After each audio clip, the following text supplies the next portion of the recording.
What's going on? It's your boy H Money, Mr. The Zone. We in a building, bruh. You know what I mean? We got a great topic at hand tonight. Vasiliy Lomachenko, the next Manny Pacquiao, bruh. You know what I mean? A lot of similarities between Vasiliy Lomachenko and Manny Pacquiao when it comes to footwork. You know what I mean? Both of them, you know what I'm saying, southpaws.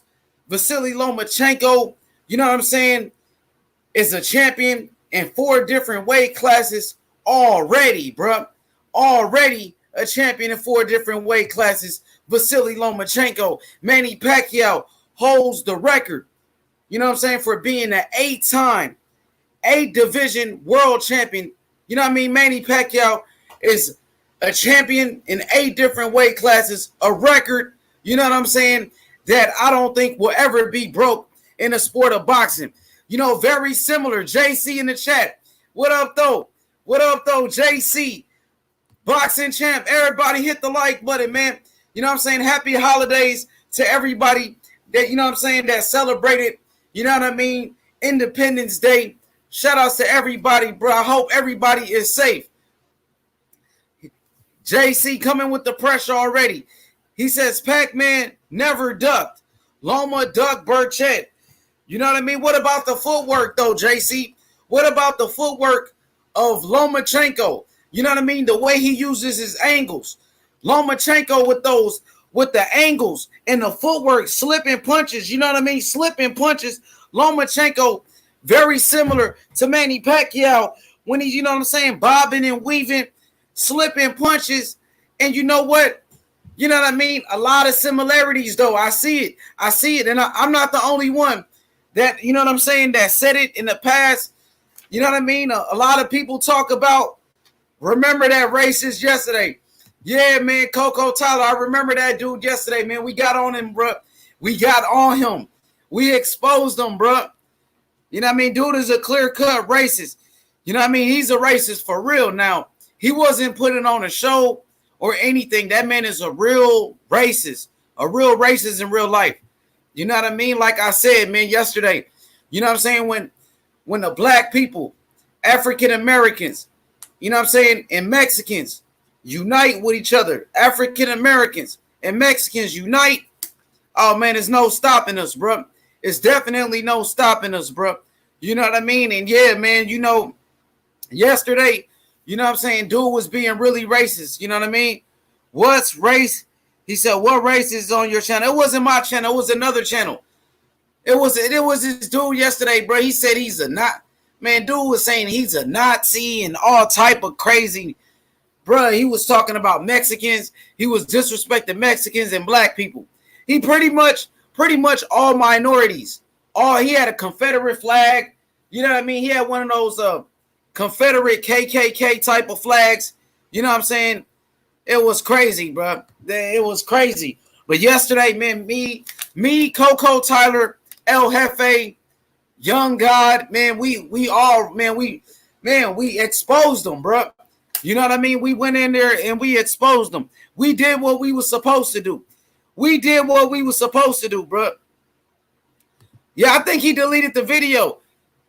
Yeah, man, yeah, he was talking about Mexicans, talking about black people. He just was talking about all minorities. You know what I mean? They deleted the video, though. The video is no longer there, bro. But we cooked them real good, bro. We cooked him up, bro.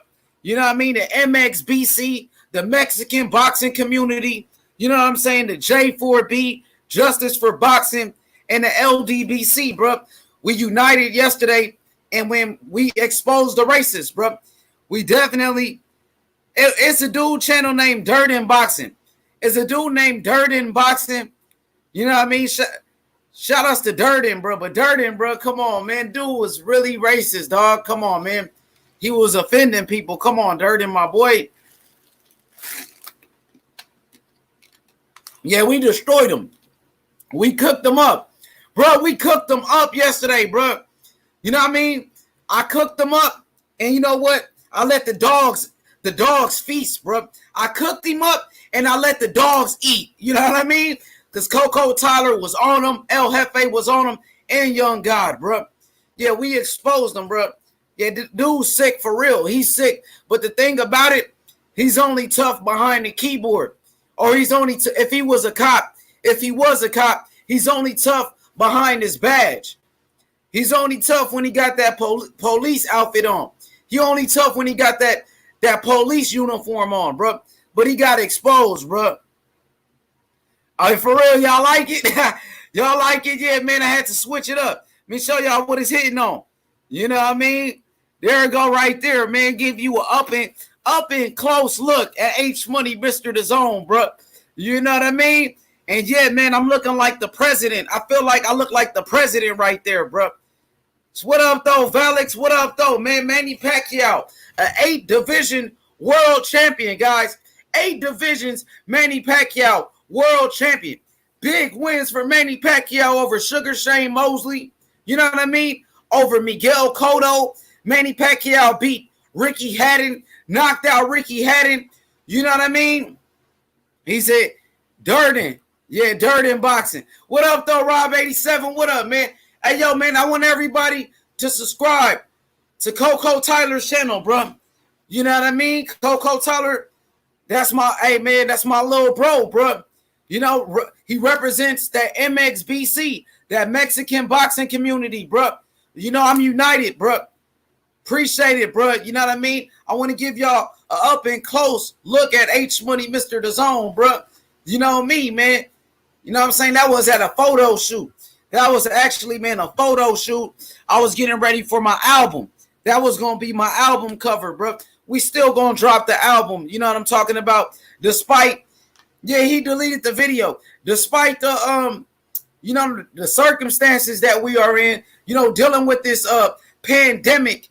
You know what I mean? Let me drop links real quick as we proceed to give you what you need. It's your boy, H Money, Mr. The Zone. Let me drop there go the link, bro. That's Coco Tyler's channel. I want everybody, bro, if you guys support me, you know what I mean? If you support H Money, Mr. The Zone, I want y'all to subscribe to Coco Tyler, bro. That's my little bro right there, bro. He taking over YouTube, man. You know what I mean? He taking over YouTube. H Money, the MXBC show will be back July 10th, man. I'm looking forward to it, bro. I'm looking forward to the next episode, bro. You know what I mean? Coco Tyler is taking over, bro. You know what I mean? We got you know what I'm saying? We got the LDBC, you know what I mean? And the LDBC, of course, you know what I mean? A lot of African Americans in the LDBC. You got white people in the LDBC. You got Mexicans in the LDBC. Latinos, you know what I mean? Japanese, Chinese, all in the LDBC. The Mexican boxing community, the MXBC, you know what I mean? We needed this. We needed the MXBC, bro. You know what I mean? That Mexican boxing community, bro, doing big things on YouTube right now. Make sure you go subscribe to his channel. I can't wait, bro. I hope that's the link to Coco Tyler's his channel. Go check him out ASAP. Coco Tyler doing his thing, bro. Is that his channel? No, that's Dirt in Boxing. That's Dirt in Boxing's channel. You know what I mean? There was a lot of racism going on in there yesterday, bro. A lot of racism. Let me go to Coco Tyler's channel. Let me go to Coco Tyler channel real quick. Oh, you dropped a video. You dropped a video, huh? Update on the MXBC show. MXBC show. Okay. Update on the show. I just checked it out. I'm looking at it. Matter of fact, I'm about to drop the link to Coco Tyler channel, the Mexican boxing community. Here we go. Yeah, that's me. That's me. I'm making a how did you see it? How did you see it, Rob87? Yeah, that's just a backup channel. You know what I mean? Hey, Coco Tyler, he got 2 channels as well. But yeah, I got a backup channel. You know, just in case anything happens to this channel, we already got another channel right there. So that's the link to Coco Tyler's channel. Oh, he dropped it too. I dropped it as well. I want everybody to go subscribe to Coco Tyler. You know what I mean? That's my little bro. He doing this thing, bro. Tijuana boxing. You remember that? Boxio Tijuana. You remember I called in today's show about Jaime Munguia? Oh, man, that was epic, bro. That was fire. That was fire, my boy. But yeah, man, go subscribe to Coco Tyler. Coco Tyler got 2 channels. I just started me another channel. You know what I mean? I'm going to drop a video on it too. I'm going to drop a video on that other channel really soon. You know what I mean? But yeah, man, the thing is this. I created a backup channel. I want everybody to subscribe to my backup channel. Rob87, how did you see that channel? Did you go to my the channels that I'm subscribed to? How did you check it out? How did you see it, bro? Rob87, how did you see it? Because I need to drop a video on that channel. I'm going to do a quick video on that channel. You know what I mean? So pretty much this is why I'm going to drop a quick video on there.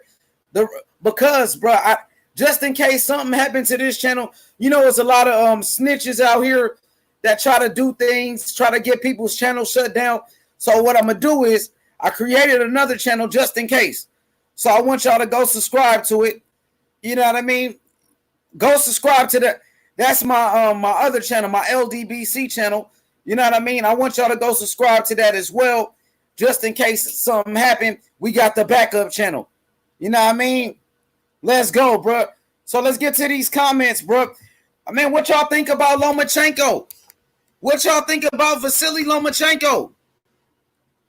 How did you see it? That's crazy. Did you go look at the channels that I'm subscribed to? Because I'm subscribed to my other channel as well. Maybe you've seen it like that. But I want y'all to, I think because I came in, I left a comment. I think I left a comment on my other channel. I think it's because I left a comment on my other channel. 6ix9ine, May snitching cool again. What up, though, Chain TC? Let's do a quick roll call, bro. Chain TC in the building. What up, though, Chain Gang? Gang, gang. My boy Chain TC in the building, you heard? Let's get it popping. The boxing champ. He said, I just subscribed to your other channel. How did you see it? How did you see it, bro? Just in case. Because I'm going to start dropping videos on there. I'm going to try to build that one up as well. I'm going to try to build that channel up. LDBC. Who that is, El Jefe? Hey, let me drop links real quick, bro. Join the panel, Coco Tyler. You know what I mean? If y'all willing, if y'all want to hop on with me, bro. You know what I mean?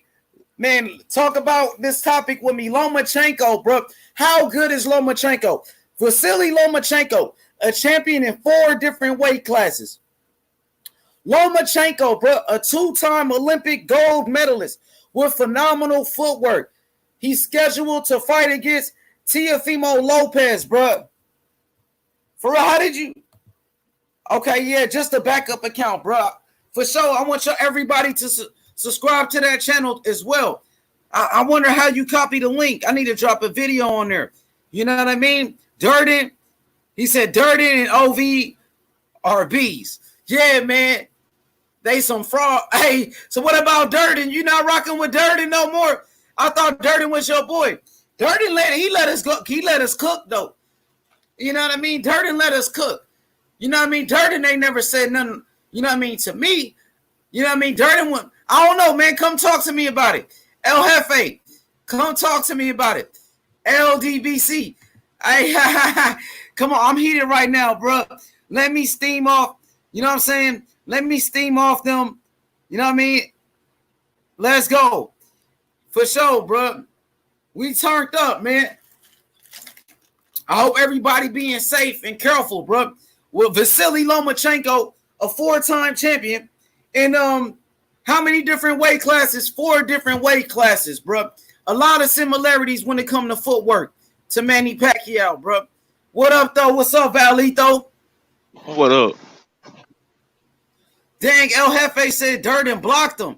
You for real? Durden blocked you? Oh, man. Dog, why he blocked you? He said, I thought Loma is a 3 division or 4 division. We about to get down to the bottom of that. So he's a 3 division.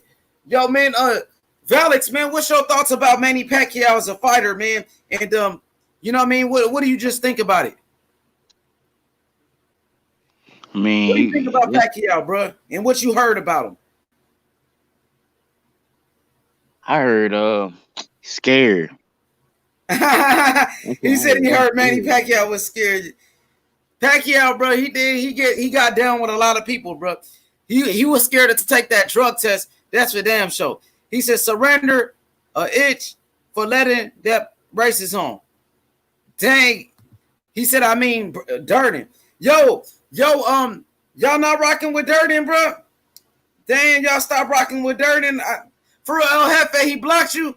He said, I'm going to hop on, you know what I'm saying, soon. For sure, man, hop on, bro. So, Rob87 wants me to break down what happened last night. So, this what happened. We was on a live stream. We was talking boxing.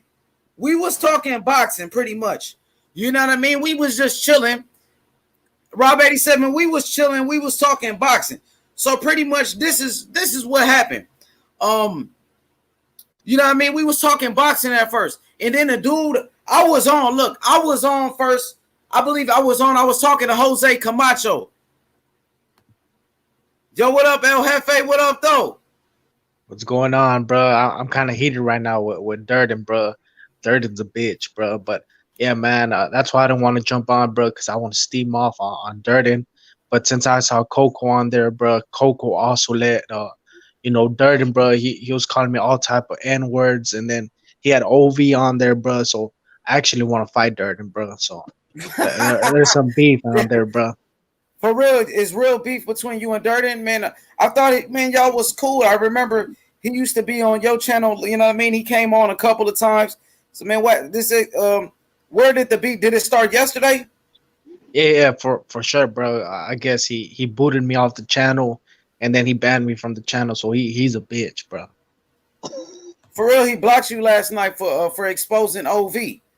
Yeah, for sure. You saw how I called him out, bro, for a fight. He ducked the fade. I gave him my phone number, bro, and he still ducked, bro. So he's a bitch, man. For sure, Coco Tyler in the building. Let me make sure this Coco Tyler. Is that the real Coco? Yes, it is. The MXB, the CEO is here. Coco Tyler in the building. Yo, what up, Coco? Yo. What do you got to say about that, Coco? Why did your boy Durden kick me off, bro, and ban me, bro? That's between you and Durden, bro. Stop trying to bring me in. We're both OGs. Nah, bro, because I actually want to fight him, bro. And you're the only way I could get in contact with him, bro. So let him know, bro, to come to H Money, man. We got to squash the beef, bro. Or it's on, bro. Hey, Jefe, my streams coming back July 10th. You know, I hope to see you there. Why so late, bro? They gave you like 2 weeks fucking ban or something? Yeah, because of copyrights. Oh, fuck. Yeah, man. That's why I'm telling you, H Money got to be careful, bro, because now we got a lot of snitches on here, like Glenn, Durden, a lot of snitches, bro. So just watch out, man. They might ban the fucking channel or something, bro. Hey, I'm gonna expose Glenn. For sure, Glenn's a hoe, bro. Those aren't his kids, bro. He's a stepdad. He has to take care of all those kids. He's a stepdad. Exactly, you're right, bro. I knew he was, bro. The man he's taking care of another man's kids, bro. What type of shit is that? Yeah, Glenn's a hoe, bro. I actually called him like 3 days ago, and he bitched up like, man, please stop calling me, bro. Like, come on, bro. This is harassment, bro. I don't want to call the police. I'm like, God damn, bro. You sound like a bitch, bro. Like, he was squealing, bro. Like, he's bitch made, bro. I called Johnny too. What did he say? The first time, like he picked up, and I just called him a fat ass, and then he hung up, and then he called me back, and we were just talking. He was talking shit, and I was talking shit, and then he hung up again, and then he called me back 2 times, like at 3 a.m. God damn, bro. But we could call Johnny. Anybody got a phone on them, bro? We can call Johnny right now. I got his number, bro. For sure. Hey, so I think Johnny probably trying to butter up Coco Tyler, trying to become friends with him so Coco can stop exposing him. I think that's gonna be his plan next, to try to become friends with him. He was telling me, he was like, please just leave me alone. Just leave me alone. He's a fraud, bro. Hey, he been going live. He been showing his face now, bro. He been looking like a straight bum too, bro. Dude look like a real bum, bro. like you know what I mean, like a real like junkie for real. Yeah, he's a crackhead, bro. That's for sure. Hey, look, I got a question though, man. This regarding the topic, real quick. El Jefe, man, what's your thoughts about Vasily Lomachenko as a fighter? And you know what I mean? How good is he? And where do you rank him amongst the top pound for pound fighters in boxing? I got Vasiliy Lomachenko as my. He's in the top five. I think I have him as number three. I think because I got Canelo, but then Lomachenko. So I got him number three. I think he's a great fighter, bro. He won three divisions: 130, 135, and 126. My bad. But yeah, man, him and Pacquiao, they're both southpaws. They're both awkward. They throw punches in bunches from different angles. So I could see that comparison that H Money's making. But I think Pacquiao, he's on another level. So, but Lomachenko's good, bro. Don't get it twisted. He's a future Hall of Famer, and I would love to see Lomachenko versus Burchell, man. That's a fight I want to see. For sure. What about the footwork? Do you see anything in common between the footwork of Manny Pacquiao and Lomachenko? How they use angles and they you know what I mean? How they are like pretty much just great boxers, like with their IQ and footwork. Yeah, for sure. They're both explosive on their feet. They give you like different angles. It's almost like they're doing like football drills or something, bro. That shit's insane, bro. How explosive they are, bro. But I think Lomachenko's a little bit more calculated than Pacquiao. You know, he's a little bit more. I think his boxing IQ might be a little bit better than Pacquiao's, but Pacquiao was just a machine, bro. Especially in his early days, like this dude was a literally an AK-47, bro. Shoot you from all different shots and sides, bro. But that's for sure, bro. I do see that similarity, the footwork, southpaw, bunches, and different angles and style. So I do see that. That's a great comparison, bro. For sure, for sure. Coco Tyler, what about you? You know, where do you rank Vasily Lomachenko on your top pound for pound list right now? Where is he ranked? Same thing as El Jefe, bro. Top five. Such a good fighter. You know, in my opinion, he's the king of 135. For sure, for sure. And do you see any resemblance between his style of fighting and Manny Pacquiao? They both know how to overwhelm fighters with their punches. Yeah, that's facts. Absolutely, that's a great answer. And okay, Coco Tyler, what do you think about Vasily Lomachenko in his next fight? You know, against Teofimo Lopez. Do you think Lomachenko is going to beat Teofimo Lopez?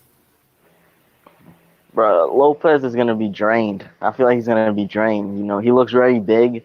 He's just gonna come and drain, slow, no footwork, just trying to throw power punches, and he's gonna get schooled like Canelo got schooled against Floyd. Yeah, that's true. That's a great answer. What about you, El Jefe? Who do you think will win between Teofimo Lopez and Vasily Lomachenko? Bro, I got Lomachenko. I think Lomachenko's experience, his footwork, and Teofimo's lack of experience is gonna pay off in this fight, bro.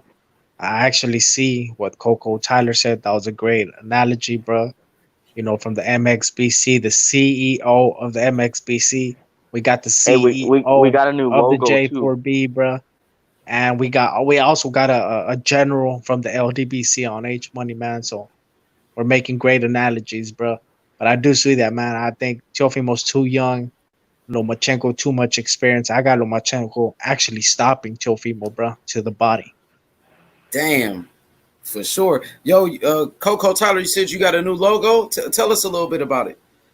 The new logo. Hold on, let me try to put it on my picture.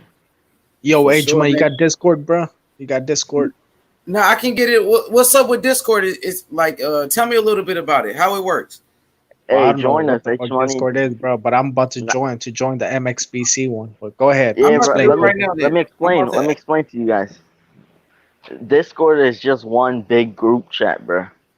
we're all gonna be on there. You know, the enemies like Johnny Boy might come on sometimes. We usually bitch them and make them run out. But yeah, bro, it's a really just 24-hour chat. It's really good. For sure, I'm gonna download the app right now. So I think I had it before. You know what I mean? I think I had it, so I'm gonna get it right now. And yeah, man, make sure y'all go check out Coco Tyler's channel right now.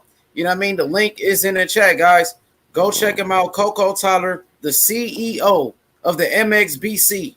You know what I mean? The Mexican boxing community, bro. I am a part of the MXBC. You know what I mean? I am from South Central LA. I grew up with essays, bro. You know what I mean? I grew up with the 18 streets. If y'all know what that is, bro, one of the biggest gangs in the world, 18th Street, bro. You know what I mean? So yeah, I grew up with Carlitos, Alex, Salvino. You know what I mean? Yeah, man. So yeah, like Tupac said. Go. I'm sorry. Go ahead. Yo, when you download the app, go to my channel, and then there's a link in the description so you can join my Discord server. That's the only way you can join. For sure. Discord talk and video, right? That's it. Yeah. Bet. I'm downloading it right now. You know what I mean? Shout outs to Coco Tyler, the CEO. You know what I mean? Facts, bro. I want you to see my name, H Money, on the avatar, bro. I don't know if you could see it, bro. What does it say, bro? Yours right now? Yeah, let me bro. see. I can show it. Let me take the comment off and I can show it. All right, let me take the banner off and it will show. Glenn. Man. Hey, y'all boys, wow, bro. Glenn is a punk, bro. You know what I mean? Yeah, man. So Coco Tyler, man, tell us a little bit about what you found out about Glenn Avery, who used to come on the show and used to kiss butt all the time. You know what I mean? So is it true that the 9 kids that he's always talking about isn't even his? Hey, it's true, bro. He's a stepdad. You know, he shoots blanks, bro. He had to adopt all of them. And it's just the truth. It's sad, bro. It's sad. You got people on YouTube, you know what I mean, faking, you know what I mean, their father's cancer. You got a guy like Johnny Bum out here faking cancer, you know what I mean? He's faking his father's cancer so he can get super chats. Only on the internet, dog. This will only go on YouTube. This man, Johnny Bum, is out here panhandling on YouTube. You know what I mean? Faking his father's. He's faking his father's cancer. He's faking his father's cancer so he can get super chats. So people can feel sorry for him, like, oh, his dad got cancer, so let me give him a super chat. He wants people to feel sympathy for him. He wants people to be feel sad and sorry for him. It's pathetic, bro. It's pathetic. And now the worst part about this situation, you got a man like, you know what I mean, Glenn Avery, who's out here false claiming children, bro. He's out here false claiming children, bro. You know what I mean? It's not even his kids. Every time he talks on YouTube, I got 9 kids, bro. They're not even yours. What do you mean you got 9 kids, bro? It's not pathetic. Even one, bro. Not even one kid, bro. That's pathetic, bro. Like that's some lame shit, bro. But that's what happens, bro. And this dude's a fraud. Every time I go to a stream, he's always screaming Brooklyn, Brooklyn. It comes out that this fraud lives in Florida, bro. He's a fraud, Damn, bro. what a fraud. It's like Johnny Boy. He claims Chicago, but he lives in Milwaukee, Wisconsin. Yeah, bro. Hey, yo, H man, I don't know if you see the private chat, bro, but I left some valuable info in that private chat, bro. Yeah, like, we exposing bombs, bro. I see it. Yeah, man, I got the number. Smash the like button. You know what I mean? Subscribe to the channel right away. Hey, yo, shout out to JFL, bro. I don't know if you guys seen this video. He exposes Ring IQ. Ring IQ is a bitch. JFL exposed him, bro. I don't know. Y'all sub to his channel, bro. He exposed Ring IQ. Nah, Ring IQ's a bitch, bro. For sure, That's bro. facts. For sure. Hey, so did JFL go actually to his channel to debate him? Because I went to go look for it and I didn't see it. I didn't see JFL on his channel. It looked like it was a whole bunch of other lames, but I didn't see JFL on there. I think it was like an old video, bro, because I was looking for it too. But we gotta ask JFL, man. I'm about to leave a comment in his comment section so he could come over here, bro. For sure, man. Y'all now, you know what I'm saying, tuning in to the MXBC, LDBC, J4B movement, bro. You know what I mean? You got 3 generals on the panel right now. The CEO, Coco Tyler, the CEO of the MXBC, Coco Tyler, the CEO of the J4B movement. You know what I mean? El Jefe the Great. And we got another CEO in the building, YG Young God. Yeah. What up, though, YG? What up? Yo, what it do? What's good, Coco, Oh, Hefe, shit. Money, What's going on? Man, There's some controversy, bro, going on right now. bro, lay it on. Durden's a bitch. Glenn claiming other kids, bro. Yeah, man. Glenn's claiming other kids. Dang, that's tough, bro. Glenn's kind of simping, bro. Oh wait, so he's doing it for like tax money? He probably is. Dang, bro. to keep the food stamps going, bro. He needs some food stamps, bro. Come on, Glenn. Come on, bro. man. Come on, Yo, man. Look how fucking fat he is. Facts, Glenn don't bro. know, like, that's tough. Valix, He bro. look What like it do? Andy Ruiz, bro. Yeah. Dude look like Andy Ruiz, bro. He ain't got, bro. Dude ain't got no chin, bro. I mean, he got a Thanks, double bro. chin. It's a I think fat he got a fuck. double chin. You know what I mean? He don't got a neck, bro. That's what he don't got. No neck. Yeah, he got don't have a chins, neck. bro. He got chins, no neck. Fat Oh, neck. For sure. Hey, yo, Hey, look, I them wanna bitches, bro. Glenn, Go ahead, the go ahead. other fat motherfucker, Guido, bro. They Oh, always be Guido. talking Guido. shit, bro. Fuck Guido. Oh Guido my. a Hey, bitch, we're bro. getting all the juicy stuff on H Money's channel today. I actually So have it's all Guido's gonna go number, off. bro. If y'all want to know it, bro. Yo, For call sure. Guido, young guy. For sure. Yeah, I got you. I look, All I right, want to say this to y'all it's in the real private quick. chat. Bet. For sure, man. Hey, yo, that boy, man, Glenn looking like Larry Holmes, flabby and sick, bruh. You know what I mean? He looked like Larry Holmes, flabby and sick, bruh. Go For ahead. real, dog. He's always wearing a hat because he's bald, bro. That same hat, huh? He wear the same hat every day, bruh. The man is Money, dirty. don't you have different hats, right? H Money. Say it again. You have a lot of hats, don't you, H Money? Exactly, bro. I got a couple right here, right now. You know what I mean? I can show y'all a little something, bro. Oh, You know yeah. what I mean? I got my Toronto Raptors joint right here. You know what I mean? Got Shout my Florida out. Marlins joint. You know what I mean? New York Knicks, bro. Luka. Yeah, I mean, it's a New York Knicks hat for you right there, bro. Okay, You know what I mean? okay. Here go my Toronto Raptors joint right here. Toronto Raptors. Oh, You know what I mean? There's a lot of shit, bro. Brooklyn. I got the Brooklyn Nets joint. I got a UCLA hat right here. You understand me? You know what I mean? Yo, The Brooklyn Nets joint right there. He has a Brooklyn hat, bro, and then fucking Glenn doesn't, and he says he's from Brooklyn. dang. Exactly. That's on my Ohio State joint right there, bro. So, Okay. you know what I mean? That's just, Show us the one you have in your picture. that Atlanta Falcons hat, bro. I don't know what happened to it, bro. I don't know what happened to that Atlanta Falcons hat, bro. But yeah, man. You know what I mean? I was dripping so much sauce, bro. You know what I mean? I don't know what happened to that hat though. Dang, But bro. yeah, That's man, pretty sauce. You were smoking a blunt too, right? A fat ass blunt. A fat ass blunt, bro. You know what I mean? Hey, I have something to tell you. I don't know if you know this, but like young Dolph, he stole your song. From what Yeah, I've he been did. hearing. He did. My gelato track, my song. Me and Young Dog had beef. Oh. We had real beef in Memphis. Like we had beef in the city, man. I remember at one point. Hey, Camacho, pull up. Join the panel, Camacho. At one point, it got to the point where you know what I mean. A lot of people in the city, you know what I mean, was saying that, you know what I mean. A lot of guys wanted to actually blow my. You know what I mean. Pretty much wanted to body me.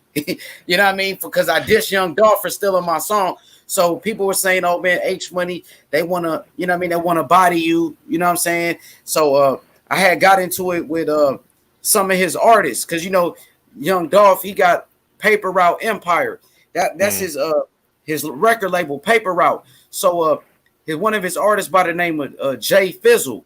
Jay Fizzle Y'all know, I don't know if y'all ever heard of Jay Fizzle before. Nah, bro, nah. Yeah, Jay Fizzle, Grape Street. He from Grape Street, right? Oh, So, yeah, we got into a little, you know what I mean? We got into it, not really, but, you know what I mean? One day I don't know where I was at. I probably was in the hood or something. And somebody told me like, yo, Jay Fizzle and them, they pulled up, you know what I mean, to the studio looking for me. Or they went to one of the studios that I used to record at, you know what I mean? And they booked a session at the studio that I recorded at and shit like that. They came through with Dracos and all of that, you know what I mean? So shoot. Yeah, man. And so it got pretty heated.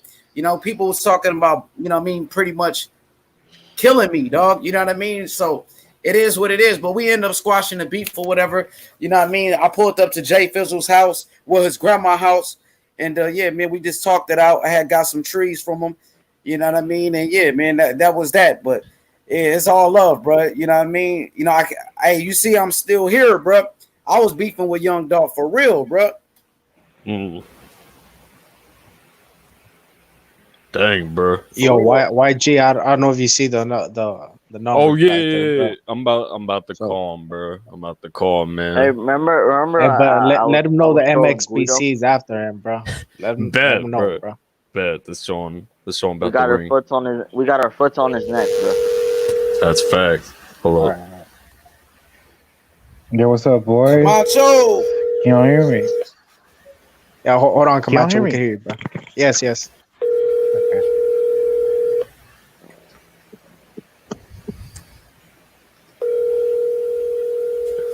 He's bitching out. He's bitching, bro.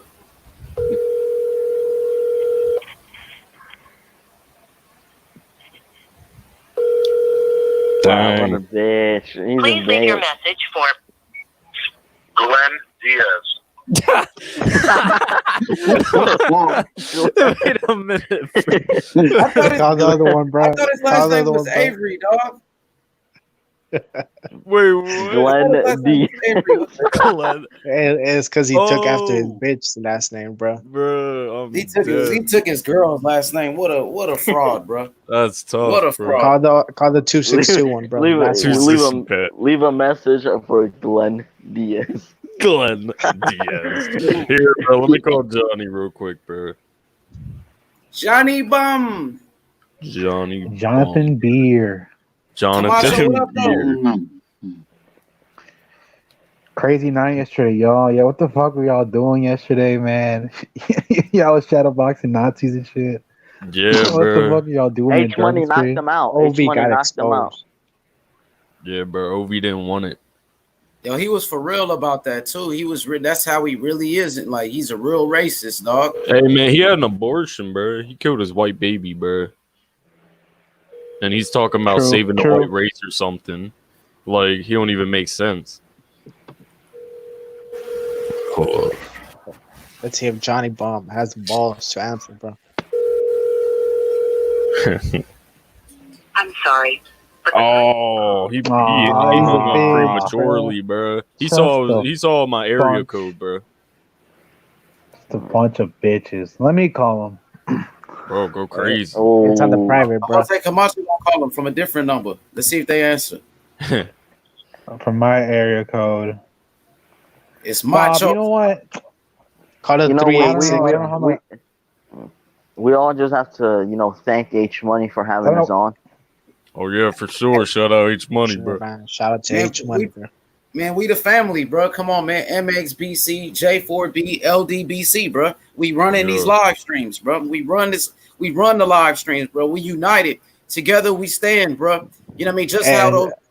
Go ahead. I'm sorry. And shout out to StreamYard, bro, for allowing 10 people now on the stream. Yo, that's fire, Yeah, that's man. fire. That's fire. Yo, I You was know you gonna can say, stream from your phone. yeah, I need to start doing it from my phone. I never tried it, but I was gonna say this. You know what I mean? Like yesterday, what's his name? OV, the racist white dude, the Nazi member. He was saying, "Oh, I hate black people. I hate Mexicans." You know what I mean? Together we stand right here, united as one. And this is what these racist white men, this is what they don't want to see. They don't want to see Mexicans and blacks come together. You know what I mean? Bro. For sure. That's facts, man. Hey, man, he's scared of us, man. We're running. Mexicans ran him out his home city, bro, where he was born and raised. Man, we're Yo, taking over. what's up with Punchy, bro? Because Punchy be talking some Trump shit, bro. What's up with that bitch? Hey, bro? look at Punchy. Look at him shoving stuff up his ass like a bitch. Yeah. Hey, wait, hold on. You said leave a message to Glenn, bro. Yeah, Hey, bro. tell At him- the end, if you don't Bro. answer, call. Bet, Punchy He bro. got is a the marks. fraud, bro. He's a fraud, bro. And the JFL exposed him. JFL made that video exposing him, bro. Facts, bro. Hello. Yo, this Glenn. Yo. Hey, Who's this? yo, man, this is Mr. Dimes. Oh, really? Yeah, bro. I was wondering if you had that dildo I ordered. Yo, it's funny because you have no life. It's the second time you call me. I ignored your call. Hey, tell me that ain't his kids. That not even your kids, bro. Hey, man, we heard you were claiming other people's kids, bro. You do it for the food stamps or the text? Nah. Actually, I let other people claim my shit. You know what I'm saying? You let other people claim your kids, bro. Yeah, of course, bro. You know what I'm saying? Gotta Call him a maximize that bitch, shit, bro. bro. You know Hey, yo, On the bitch. MX, Hey, you little hoe, on the bro. MXBC. I'm gonna knock On you the out, nigga. It's the MXBC. MXBC. It's the MXBC, nigga. You know what it is. Where your girl at? Let me talk to your girl. Let me talk to your girl. Yeah, nigga, I'm gonna backhand you, boy. Hey, man. Yeah, man. Hey, man, you got my lube, bro? You got my lube? Yo, I left my lube at your crib. Hey, man, I'm gonna knock all your sons out, bro. Your sons don't want it, man. Man, you don't want it with me, bro. I'm gonna knock you out, bro. I'm gonna stomp you out with these new Jordans, man. You don't want it with me, bro. Man, you can lick the sweat off my ball sack.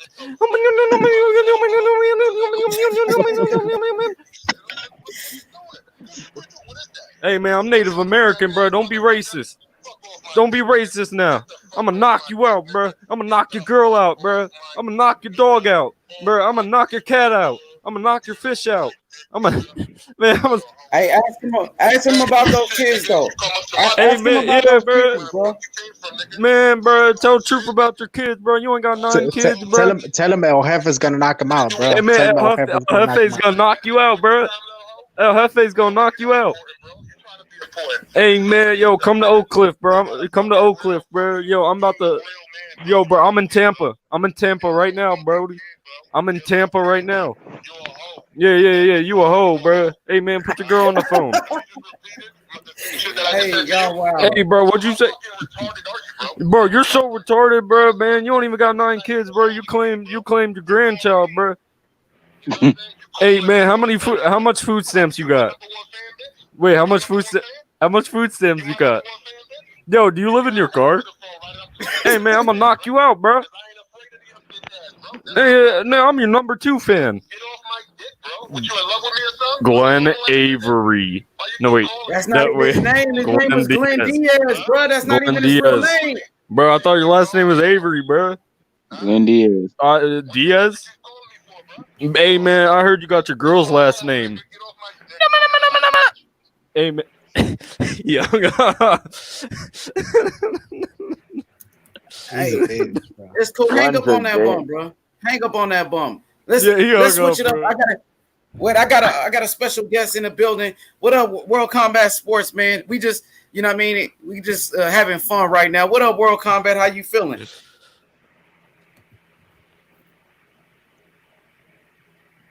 How's my audio, guy? Am I clear on my? We could hear you, bro. World Combat, I think he fell asleep or something, bro. I think he's on mute. It's all good. What's good, fellas? What's up, World Combat Sports? How you feeling? I'm good, man. How about yourself? I see y'all cutting up on a Sunday because the church is closing. Oh, a That's little bit, facts, bro. dog. But World Combat, bro.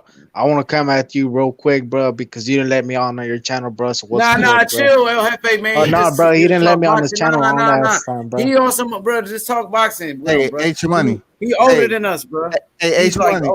I want to hear what you got to say. Go ahead. Yeah, man. I just, it's just a curious question I got for you, bro. You didn't want to let people on until they show you their face, bro. Why is that, bro? Because it's my platform. I like to see who I'm talking to so I can know if you're genuine so I won't waste my time. But are we trying to talk boxing or are you trying to date them, bro? That's what I'm trying to get to, bro. That's what I'm saying. Come on, El Jefe, dude. Come on, nah, bro. It's just some serious shit, bro. So you showed up. The only time you really showed up on my channel was when H Money was over there. How about leaving the chaperone at home and you come over there by yourself and show your face and we'll chat? Nah, bro, I'm telling you because I'm H Money said, "Oh man, World Combat." You know, he gave you a shout out, so I wanted to go and check out your channel, bro. I want to talk boxing. Next thing I know, bro, you timed me out or somebody timed me out because I couldn't jump on, bro. So that's why I'm coming at you this way, bro. No disrespect, but you know that's how we do it in Texas, bro. I'm not sure what you're doing. You know, you're on somebody else's platform. H Money was there. You know, we was talking boxing, and then you pop up in the chat talking about UGC, which really wasn't a talking point on my platform. I thought I made that perfectly clear. So Nah, what? bro, because Why the questions now, man? I actually wanted to vouch for you, bro, because I had my beefs with the UGC, so I wanted to let you know how they do in the UGC, bro. But then you started to get real disrespectful towards me and not letting me on, bro. Okay, if that's the case, then I apologize. Only because of what you explained to me. But if anyone comes on my platform, you definitely know the format and the protocol is absolutely controlled by me and me alone. I run that whole ship by myself. Okay, Oh, let me say. okay. I respect that. I respect that, bro. You know, I was just curious on that. Yeah, I man, don't it's even all know good, you. bro. I didn't even know you. I didn't know who you were. I didn't know any of that. I just thought you was Oh, one. I thought this you was is one of them Glenn, bro. UGC cats coming over here to talk, and I told Nah, them I invited them this is over to Glenn, talk. bro. I'm Okay. Glenn. Okay, let me say something, man. Appreciate it, man. You know what I mean? So this, I feel like this would kind of happen. You know, I support World Combat Sports. I was on his channel. I shared the video on my channel. So I believe El Jefe saw it, and he joined the live stream. And you know, El Jefe, he said something about the UGC, I believe, in the chat. And I think World Combat Sports was trying to I don't know if he wanted to talk Yo, about yeah, what's up with D Hodges, bro? D Hodges talking shit in the chat. Jump on D Hodges, like I just came at him, bro. You know, we're grown men out here. Where I was this. curious on that. Yeah, He let's talk about explained it to me, boxing though. bro. Like I ain't got what no beef with World Combat, bro. I just wanted to know that situation and explain myself, bro. I just want to talk that's true. boxing, D but Hodges, D Hodges is coming at me sideways, bro. well, D Hodges, man, it's all cool. Look, World Combat Sports is he's a guest. He's a guest of the show, and he goes interviews fighters such as Deontay Wilder. He's around Devin Haney. He's around all the fighters, and I, you know what I mean. I got a friendship with him, and we are cool. You know what I mean. And I'm trying to build this. Yeah, You for know what I mean. sure. I'm trying I to build. respect. I respect World Combat. I actually saw the video where he bodied the UGC casuals, bro. So I For real, I respect his didn't see it. opinion. I didn't see What? that. I didn't know Yeah, about that that. was like 2 weeks ago, I think. World Combat. If you could tell me the day, bro, I forgot. But yeah, man, he did body them. You know, the UGC. They're a bunch of emotional cats that just want to create drama over everything, bro. But yeah, Facts, facts. what type of beef you got with me, D Hodges, bro? Because I don't even know you, bro. It don't matter, but you're still crying like a girl. Who cares if a nigga Man, don't shut the want fuck up, bro. it? Man, Learn come learn on, how to man. Come respect on, your bro. OGs, Y'all bro. chill, This is dog. El Chill. Jefe, bro. Other people don't Yeah, accept hey, me. It Man, don't we're matter. just chopping it up like grown man, bro. And you're in the chat talking like a little Crying bitch, over bro. him not Like, let's accepting keep you. it boxing, bro. This is the Okay, J4B I'm just saying, but I just LDBC kept movement, crying bro. about that So dude. learn your plays, People don't bro. listen to nah, Like, that. it's I cool. got Look, rank on this side, bro. I wait, got wait, No, rank wait. on this side, I bro. just had to Hey, say that. we Real all cool, bro. We OGs, not. bro. Let me say I got something. a question. I got a question, El Jefe. It's your name, El Jefe, right? El Jefe, yeah. Okay. I myself, I'm not a part of LDBC. I'm part of World Combat Sports. That's it. Now, one Yeah, thing but I do know, this is our movement, bro. I'm correct, J4B, correct. H I Money's understand what LDBC, LDBC stands and for there. Coco Tyler's MXBC, bro. And we all come together to talk boxing, bro. It's all generals Absolutely, on that's here. all cool. You know, and And you talking got the boxing World with H Combat Money, Sport, bro. talking with H Money and everybody else, I do have communication with certain cats in the LDBC, but me, I would never be a part of the LDBC because I'm just used to doing my own thing. But I respect what y'all have going on because I still can come on here and talk boxing with H Money, D Hodges, Coco, and whoever else that want to talk boxing. As long as you know it don't start going LDBC against anybody else, I'm good. Now, I ain't, Okay, bro. I actually support the LDBC, bro. So yeah, man. okay. Hey, What my audio sound like? Am I clear or am I breaking up? Y'all can hear me? You good, bro. You good, bro. But D, I just want to clear this up. D Hodges, bro. Okay, let me Stay in say your something. place, bro. Don't ever come Come at on, me, bro. respect. Let's respect each other, bro. We not enemies, bro. We are not each other. Can I clear the air real quick? I'm just saying, because you and BFTB, y'all be going at it. I'm on his show all the time. El Jefe, that's how I remember the name. Like, you and BFTB, y'all be going at it. Get out of here, El Jefe. I ain't got no beef with I ain't got no beef with BFTB, bro. It's just boxing at the end of the day, bro. Like I talk boxing to everybody, bro. Ain't nobody shook on this There's side, nothing bro. wrong with that. Dude, I got a wrench with DT3. And I say LDBC all day in this room. Yeah, DT3 is a crack, man. DT3 is a crack, man.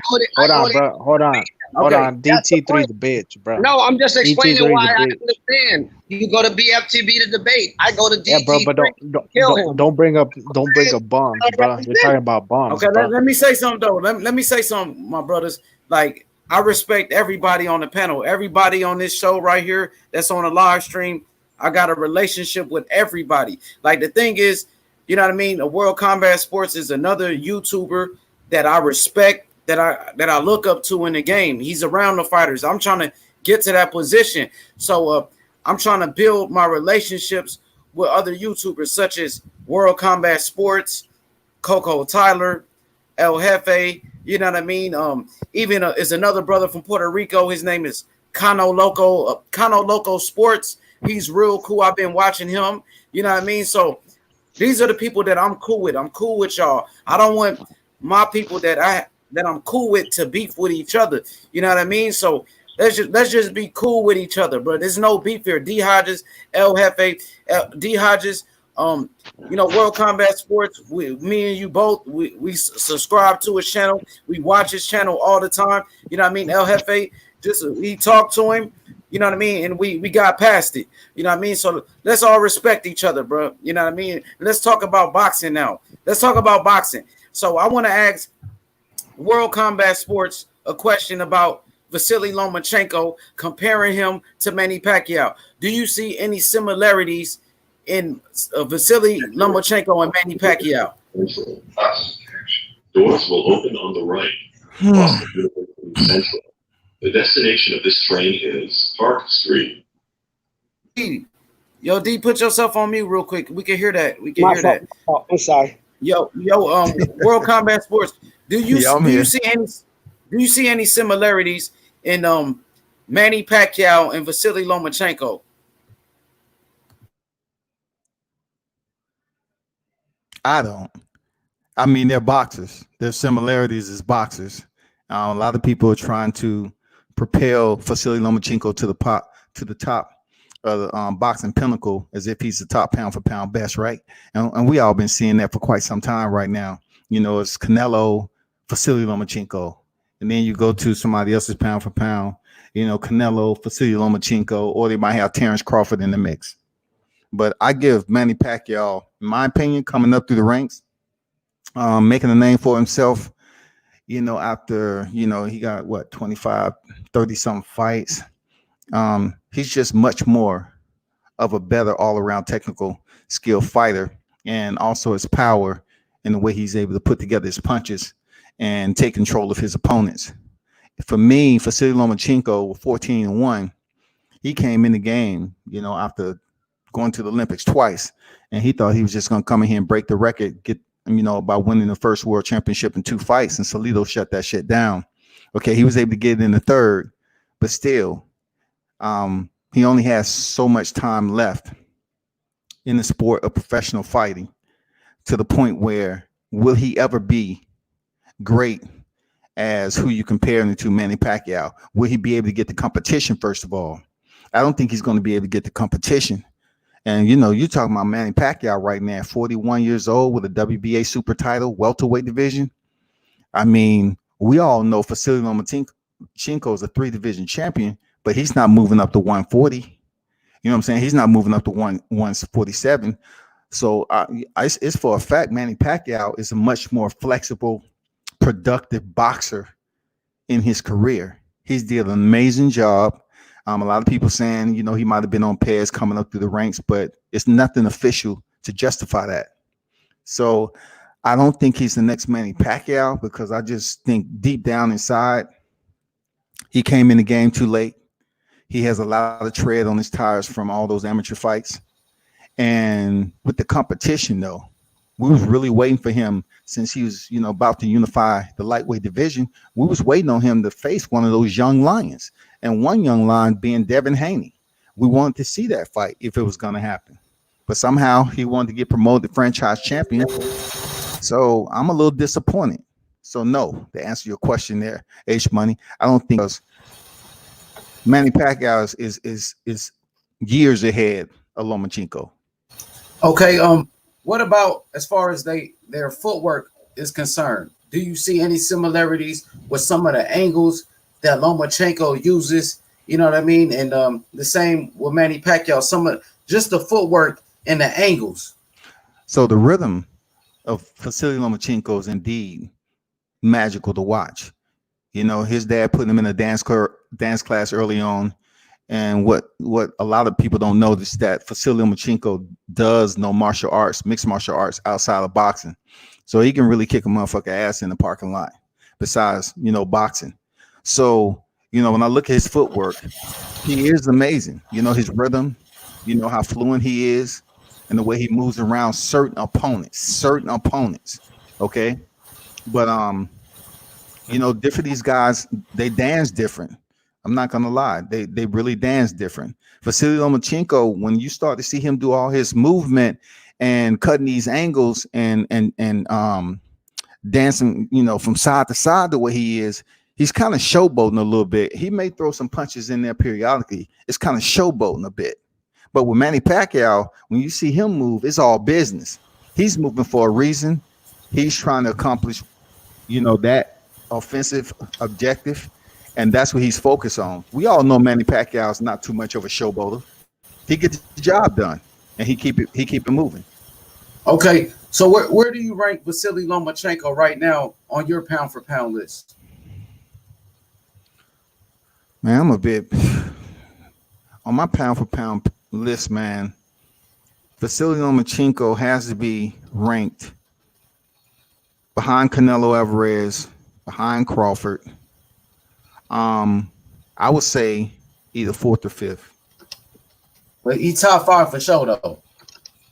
He got to be top 5. He's a 3-division champion. You know what I'm saying? And he had the WBA, WBO, and he vacated the WBC. So he was close to unifying the division. All he had to do is wait on the winner of Richard Comey and Teofimo Lopez. He couldn't do it. So I'm not sure. He ain't a. Y'all tell me, is he a great fighter or not? Because I'm like, he was inches away from freaking unifying the lightweight division. He was just a shot away. He would have kept his WBC. All he had to do is wait for Richard Comey and Teofimo, and then they would have been fighting for all the belts in the lightweight division for undisputed one face, one name, one champ. But he vacated and gave it up to Devin Haney. That's disappointing to me. I know we got Naoya Inoue. That's in the bantamweight division. I think he's a 3-division champion. He's unified at the time. He's tough, man. He's top 5 for sure. And then I see some other people putting Tyson Fury up there at number 5. No. Alexander Usyk. They put him up there at number 5. I don't think that's even logical just because he's unified one division. And then moved up to heavyweight. He only fought one time since he's been in heavyweight, and it wasn't anybody that was extremely noticeable. Chase Witherspoon, come on, man. Yeah, Chaz Witherspoon. You remember he actually beat Michael Hunter at cruiserweight. Michael Hunter is an undefeated heavyweight as well right now. So Usyk was able to beat Michael Hunter. So I want to ask El Jefe, do you consider Vasiliy Lomachenko a great fighter? If you hope El Jefe's still there, I'm not sure. But Young God, what about you? Do you consider Lomachenko a great fighter, Young God? Oh yeah, for sure, bro. His skill set's amazing, man. Definitely one of the best fighters I've seen. For sure. And where do you rank him on your pound for pound list? That's kind of tough. I'd say around maybe the 5, 6, 7 spot if we're talking 10, top 10 maybe.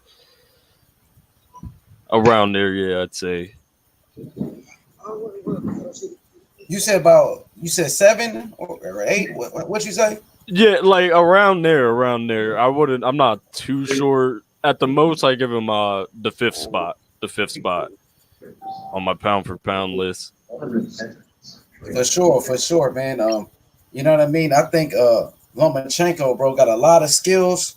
He got a lot of speed. He can punch as well. A very great body puncher. Yo, D Hodges, are you there? Yes, sir. I'm here, bro. Yo, I know Lomachenko is your boy. So I already told you he's gonna beat Tio. I've been saying that for I got him against Tio. I agree with you. You know, I agree with that. He's gonna box circles around that boy, dude, because he had a problem with that because he moves too well. I mean, it's hard to hit somebody that moves all the time. You know what I'm saying? Very, very hard. Oh fuck! It's raining. Ain't that a bitch? See, look at Boston rain. That's that Boston rain. Yo, so D Hodges, where do you rank Lomachenko on your pound for pound list? Is he number 1 on your list? For Europe? Of course. If we're talking about, he's the number 1 person over there out of everybody. If you're talking about not Europe, just in the UK, he's definitely number 1 pound for pound. He's pound for pound over here. Yo, Lomachenko is the goods dude. Real tough. You got Lomachenko above over the black fighter. And you know I don't never do that, but he got that talent. I really think I told you. Me and my friend got a $50 bet. We got I need to get his cash out quick. Yo, D Hodges, he went back to work now, so he about to have him a fat check. I need to goddamn compensate his cash out. I'll come right back because I gotta go through this rain. So drop off real quick. When I get in my job, I'll be right back. I come back. I want to hear your thoughts. Yo, El Jefe, are you back, El Jefe? Let's see. I don't know. His mic is still on mute. But yeah, man, World Combat Sports, man. What do you think about what D Hodges was saying? He's saying he got Loma number 1 pound for pound. Can y'all hear me? Yeah, I hear me. Yeah, I hear you. Yo, okay. Yo, El Jefe. So I want to ask El Jefe. Then I'm gonna get to World Combat Sports. El Jefe. Okay, Lomachenko. You know what I mean? Is considered number 1 pound for pound in the world. I know you said you got him on your top 5 pound for pound list. You know what I mean? What's your thoughts on Loma? You know what I mean? And just his legacy. Would you consider Lomachenko a great fighter right now, as of what he accomplished already? A 3-division world champion in the sport of boxing. Yeah, for sure, man. I consider Lomachenko already a future Hall of Famer, man. He was the fastest boxer to become a 3-division champ, bro. I think it was in 11 fights or something like that. But yeah, bro, I do consider Lomachenko a future Hall of Famer. He's had an amazing career, bro. I think he still got a bit left, bro. He got at least a good 8 more fights in him, bro. 8 more fights, which is like 4 more years in him, bro. I think he's gonna beat Teofimo, but he needs to move down, bro. I think 135 is too big for him. There's no reason. You already got the belt at 135. Just move down, bro. That won't take away from your 3-division champions, bro. So I think at 130 he can fight Jojo Diaz, Burchell, Shakur, and all the Navarrete, bro. A lot of 126 pounders that will move up, or 130 fighters, bro. Chris Colbert, all these dudes, man. So Lomachenko is a future Hall of Famer. He is a great champion. And he left a legacy, a great legacy, bro. And just by going at a title in the second fight, that's a legendary, bro. We won't see that at least in the next 20 years, bro. Someone compete for a fight, for a title in less than 2 fights, bro. For sure. So World Combat Sports, I want to know, what do you think about the resume of Lomachenko as of now? You know, big win over Gary Russell Jr. And I know you are a fan of Gary Russell, and I believe you're about to get an interview with him very soon. Gary Russell, Lomachenko, to me, he made it look easy. Lomachenko, then he beat Nicholas Walters. He also beat, it was Nicholas Walters, Gary Russell Jr. He beat Linares. He beat Pedraza. I'm not sure if I missed another Rigondeaux. Guillermo Rigondeaux. He beat Rigondeaux as well. So what do you think about that resume of Lomachenko? Is it a Hall of Fame resume already? What would you say about that? You have to select the Hall of Fame fighters off this resume as we speak. Just like we see that Vasiliy Lomachenko is a future Hall of Famer. We know that for sure off his body of work and his accomplishments thus far, especially him coming in as a double gold medalist and winning the title in 3 professional fights. Now, you take Gary Russell, for instance. That's numero uno. That's his best on his resume when it comes to fighting for the vacant title when he did. And also at a point where, he was able to get it done at the featherweight division. He was able to get it done, period. Now, Gary Russell Jr. has reigned as the longest WBC champion now that Wilder no longer has his belt. So that's the numero uno on his record, hands down. So then we move up. Okay, Nicholas Waters. When has he fought after Vasiliy Lomachenko? When has he fought? I mean, who has he fought? So can we consider him a Hall of Famer in the future? Jason Sosa, no. Miguel Moraga was, making Vasiliy Lomachenko wear the fight just a bit. Good fight, but Lomachenko stopped him, and I think in the 7th. Now Rigondeaux, that's the biggest goddamn bookmark of them all right there, because Rigondeaux, a double gold medalist, came up 2 divisions to face what he believed was a challenge to come up here and face the best in Vasiliy Lomachenko, and he was made to quit.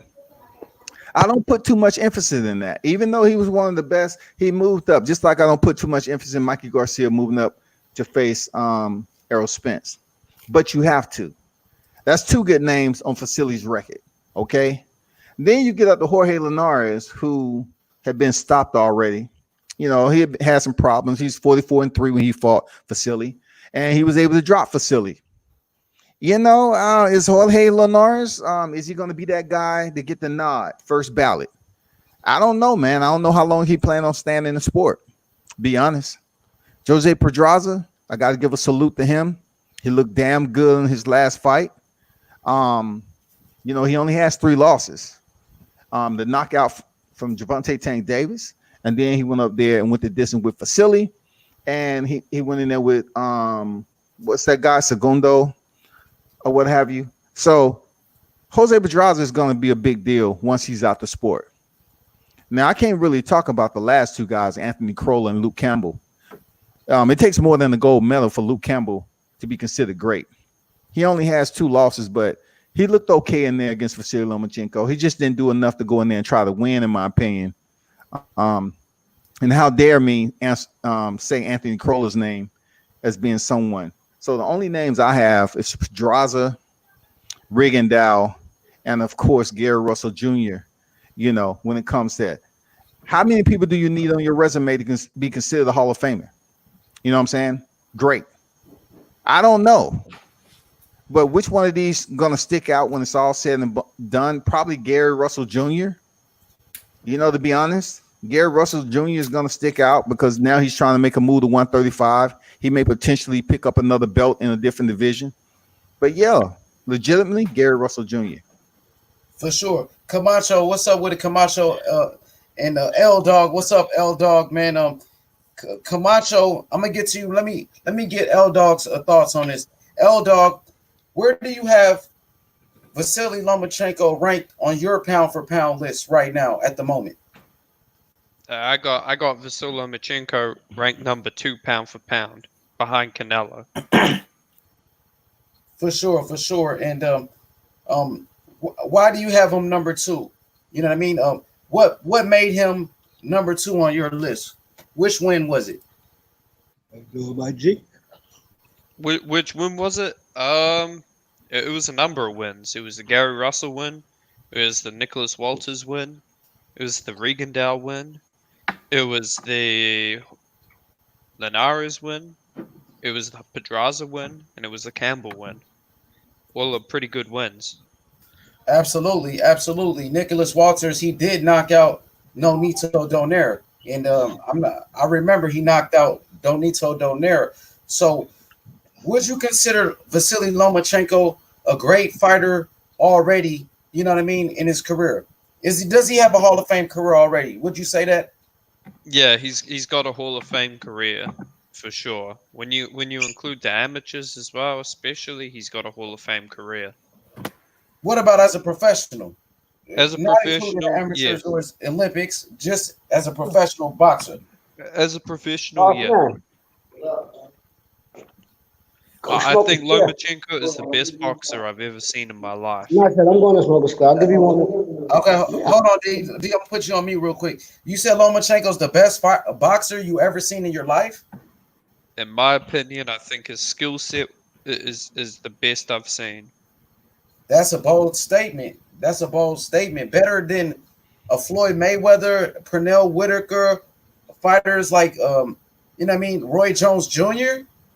Well, Roy Jones Jr. was very physically talented, but I don't think he was the technically best boxer in the world. He just had insane physical gifts. Mayweather, Pernell Whitaker, I give Loma the edge over them because Loma is an offensive fighter, whereas those guys are defensive fighters. And I think fighting defensively is easier than fighting offensively. Well, absolutely, absolutely. So I'm gonna get right back to you. But those guys are great boxers as well, and really, we don't even know who the best boxer of all time is. It's all just opinion. Absolutely, I respect your For opinion. definitely, Lomachenko isn't the best boxer of all time. In my opinion, he is. Okay, yeah, that's your opinion. I'm just saying, until the masses, Lomachenko doesn't even hit top 20. He doesn't have enough. Yo, L Dog. I don't know if you ever I'm not seen talking about Orlando. fights. Have you ever seen talking Orlando about- Canizales? No, I haven't. But I'm talking. Okay, I'm talking about check him out. Okay, hold on, L Dog. skills. Hold on. Check him out on YouTube, bro, and tell me if he don't remind you of Lomachenko. That was before even Lomachenko was born, bro. For sure. Orlando Canizales, bro.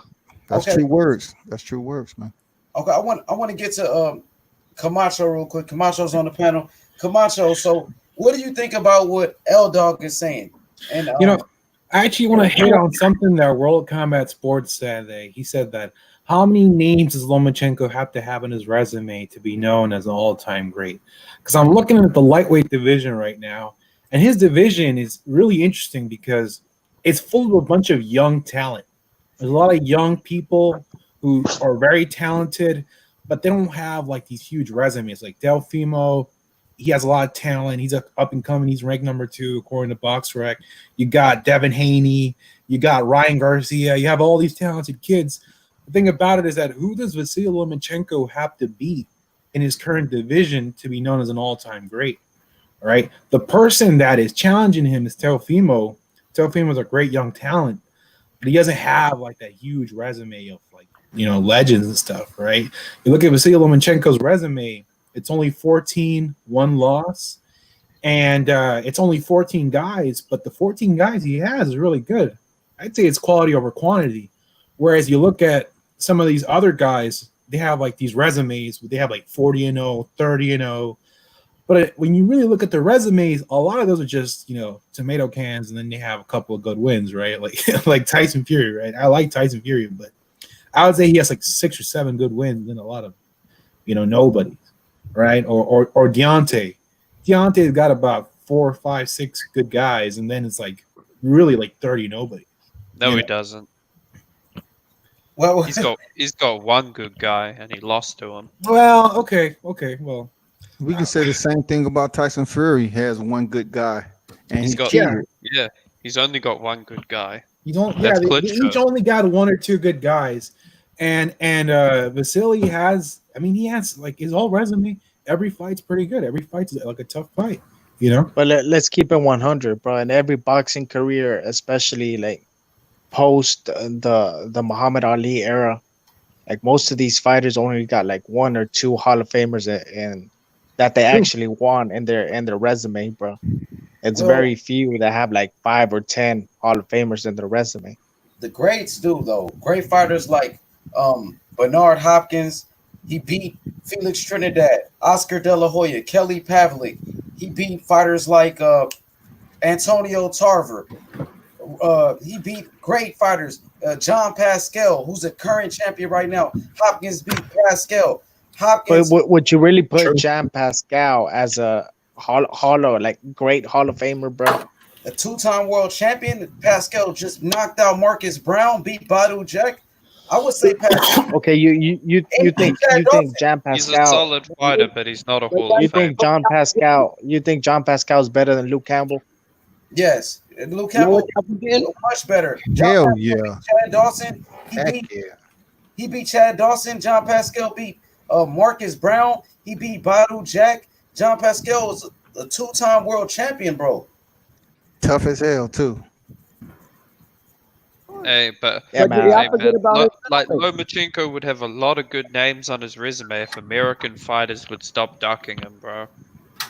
That's not true, man. Like He Tank could have fought Davis. Devin Haney. Tank I ain't gonna lie, Davis. bro. That's not He true. could have fought Devin I'm a Haney. franchise champion, man. He Tank Could have requested fought Davis is Devin become Haney. ducking franchise champion. Lomachenko. Nobody made him. Well, this Teofimo fight, bro, is gonna say a lot about Lomachenko. If he beats Teofimo, bro, that certifies him as a Hall of He's not Famer. beating Teofimo. I put anything on anybody who's betting that Lomachenko walk up out of this fight. It's potentially he may get Bro, the stopped. fight ain't even gonna happen because you can't even travel from Ukraine to America. It's happening. They have PG. They have PG that's going on right now with visa approvals behind the scene, and they're shipping in the Bro, you primary think fighters Top to make Rank these is fight gonna cards. invest all that money into promoting a fight when most of their bum fights are just getting cancelled? I'm just telling you who I'm speaking to behind the scene, bro. All respect. Oh yeah, you and the last 10 guys I spoke to. Hey, it's known that L No, Dog's a no, I'm Lomachenko the fanboy, 11th though. one. I'm the 11th. I respect it though. Yeah, but I'm saying Lomachenko, man, he's the greatest boxer I've ever seen. Because you're a Loma fanboy. You gotta be trolling, bro. If you Yeah, say bro. you say it on here 100 times, you're gonna believe it, and very sparingly anybody else because he hasn't done enough. to Become the best Look, boxer. I'll say this, L Dog. I would put him top 5 in the last 10 years, probably. Damn. Top 5 in the last 5 months. Okay, look, World Combat Sports. I want to hear your you know what I mean, your response to L Dog saying Lomachenko is the best fighter he ever seen before. Well, I'm looking at look. Like that's something to say. I'm looking at Nicholas Waters. He hasn't fought since 2016, right? And you know who he got? Vic Darchinian. Okay, Nonito Donaire. He stopped Nonito that just went the distance with Monster, right? Okay. Miguel Moraga, common opponent of Vasiliy Lomachenko. Nicholas Waters went the distance, and then Lomachenko stopped him. Okay, Jason Sosa, same deal, stopped him. Like, where is Nicholas Waters? You know, where we're talking about him being such a great fighter just because he was undefeated. There's a lot of undefeated fighters who fought subpar position to build up their record, and then they step in there for that money fight, and you don't see him. Didn't he beat Nonito, bro? We gotta give him props for look, that. Nonito was a first ballot. I said that. And Nonito has That's what I'm never saying. been But you're knocked acting. out. Hold on, L Dog. Let the real L speak, bro. L Jefe, bro. Nah. I'm the real Al. I said Nonito Donaire. He beat let him. me say this, bro. The difference between you and me, Al Jefe, is you take more L's than me. No, I'm an OG. You're not an OG. But yeah, man, let me say this real quick, bro. World Combat Sport is acting like Walters is not a credible name. And what I'm telling him is Walters was a credible name because he beat Nonito Donaire, the only man to stop him, bro. So World Combat, bro, you just got bodied on your own No, point, come bro. on, Jefe, man. Let's be respectful. Look, Okay, look, look, just because another grown man loves talking about who's getting bodied and everything else, hey, it doesn't mean anything. It has no value to it, bro. I'm just trying to explain to you. It has Nicholas face Water. value, bro. Hey, L, be respectful, man. Chill. I'm not here to go to war with you. I've been to combat several times, homie. You're not talking to a Nah, little kid. ain't Relax. nobody, bro. I ain't disrespecting you, bro. All This this is little just body boxing talk, stuff, bro. man. You're not doing nothing to me with that body stuff. We're talking boxing, bro. We're just talking boxing, bro. I Okay, bodied you if on you that could point, just, bro. You if you could understand just what the point I'm chill, saying, bro. if you can Let chill, him talk though. Let him talk. Come if on. you can chill, my brother, that's all I'm asking you to do. I'm chilling, bro. I'm just smoking this blunt, but go ahead. All right, cool. Smoke it. I don't need to know because you ain't passing it over here because I don't smoke. Next, Nicholas Waters. He sit up here and fought Nonito Donaire. He stopped him. He's the only one. Okay, kudos.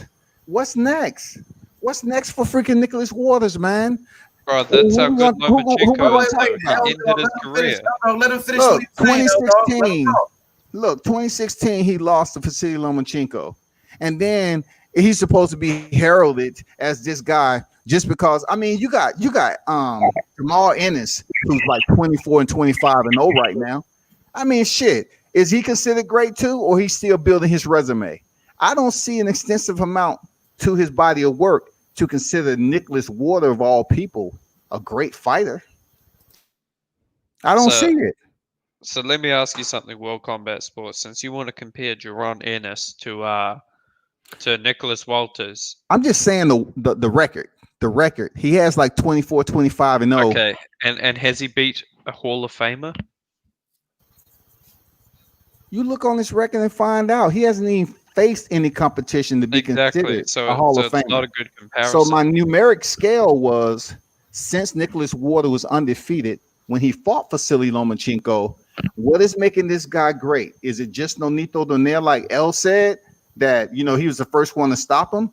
Who else on here that we can look at on Nicholas Waters' record besides Vasiliy Lomachenko that he fought? Who else on his record? I just want to see who else. Big Darchinian.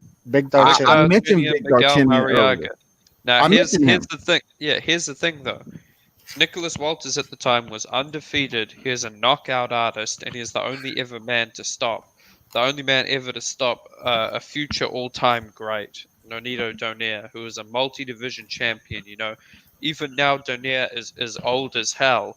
He's still able to go the division with the distance with a fearsome puncher like Naoya Inoue. So we know Nicholas Walters was an undefeated former world champion who had big power, a considerable height and reach advantage over Lomachenko. And Lomachenko made him quit in 6 rounds? So he ended his career, man. Like, that's we're talking about good Nicholas Waters' resume, not Lomachenko. We're talking about Nicholas Water validation. Yeah, he beat a future Hall of Famer. Huh? Nicholas Walters has a better win than, say, Errol Spence or Terrence Crawford. Man, I'm not even worried about Errol Spence. That's a whole different division. I'm just sticking on topic. I'm just staying on topic. Hell no. Yo, dog, stay on topic, bro, because you're watering down my points, bro. I'm staying on topic. Terrence Crawford. I said he got a better win, a better single win. He hasn't got but ain't better nobody comparing Errol Spence, bro. But We're I'm saying, like, Lomachenko. this is what I'm saying. He got a decent resume because he beat, he beat a future And all-time I agree with you, bro. He got a good resume, bro. But you can't take it to that level, bro. Nicholas Walters. This is him on BoxRec. 26 wins, 21 knockouts, and he got 1 loss to Lomachenko. You know what I mean? So Nicholas Walters is not a Hall of Famer, bro. If he got 1 win against Nonito Donaire in 2014, you know what I mean? He knocked out Donaire TKO stoppage. He beat Vic Darchinian. Vic Darchinian was already old, bro. He had 6 losses at this time. Yo, H Money, bro, but we're not saying he's a Hall of Famer, bro. We're saying he's a credible opponent. Okay, I got you. So my question to L Dog is this: L Dog, name 1 Hall of Famer Lomachenko beat. And how is Lomachenko a Hall of Famer? He has never even beat a Hall of Famer. For L Dog, Regendow is going to be a Hall of Famer. Gonna be a Hall of Famer? Who has Yes. Regendow beat besides Nonito Donaire? Here's the thing, H Money. You keep H living Money, up with you Nonito can get Donaire's name. You saying Nonito Donaire beat? Oh, Nicholas Walters beat Donaire. Regendow beat Donito Donaire. That's not what I said. Wait. Who did Donito Donaire beat for us to be like, oh, he's such a great fighter because he beat an old Jorge Arce from Mexico who's already old and washed up, and he beat another old Mexican great fighter. He beat Arce and Fernando Montiel. Who else did he beat? Darchinian. Vic Darchinian. Darchinian was old, bro. Darchinian was he had 6 losses already, homie. Victor Darchinian had 6 losses. I'm pretty sure Darchinian was undefeated. So now, when hold on, bro. Now, I gotta weigh in on this, bro. Fought him. We can't say Nonito Donaire ain't no Hall of Famer, bro. He was a great fighter. I think he can still compete for a belt, bro. Darchinian when Darchinian was undefeated. No, he wasn't. He already been beat. Look at the names, bro. Darchinian got beat by Donaire bums. beat him when he was undefeated. Darchinian got beat by bums, bro. Look, he got beat by freaking bums. He got beat in 2007. He got beat by Nonito Donaire. So before that, Darchinian already got beat a couple. Let's see, was he undefeated? You might be right. So Donaire beat an undefeated Darchinian. Let me make sure. Hold up. You might have a point. It looked like you are right then. Damn, H-Buddy. Hold on. H-Buddy just bought on himself. None of us are absolutely 100% perfect on, this boxing shit because it runs so deep, man. Y'all need to understand that before y'all always talking about bodying people. It's bro. It ain't about that. It's about passing the lineage. Nonito Donaire has passed so much lineage, not only to Inui. We're not disputing not only that. to Inui, but Lomachenko, bro. He does. But we're talking about one single fighter, period. One fighter. No, bro. I'm talking about Lomachenko's resume, bro. Well, I'm saying he has credible names. I got a question for L Dog. So is Vic Darchinian an all-time great? Nah. Okay, then. So let's get that out the way. So Donaire beat Darchinian, who's not an all-time great. So who did Donaire beat for him to be all-time great? I'm looking at his resume. So he beat Vic Darchinian. I give you credit. So Darchinian Omar Narvaez. What was that? Omar Narvaez. Narvaez. Yeah, the longest reigning world champion in the history of boxing. He had the most title defenses. Who did Narvaez beat? I don't know, but he won 27 world title You mentioned a guy you don't even know who he beat. Damn, L-Dog, you just got bodied, bro. L-Dog. He got all these title defenses, and you can't mention. Yeah, L-Dog, you looking real bad, L-Dog. Come on, bro. I'll tell you another guy who getting body down. Y'all talking about getting body. That's a body. He beat Maruti Mithalane. Fighter that he beat. I can't help you on that, L-Dog. You just got bodied, He beat Maruti Mithalane. Who is that? Who he beat?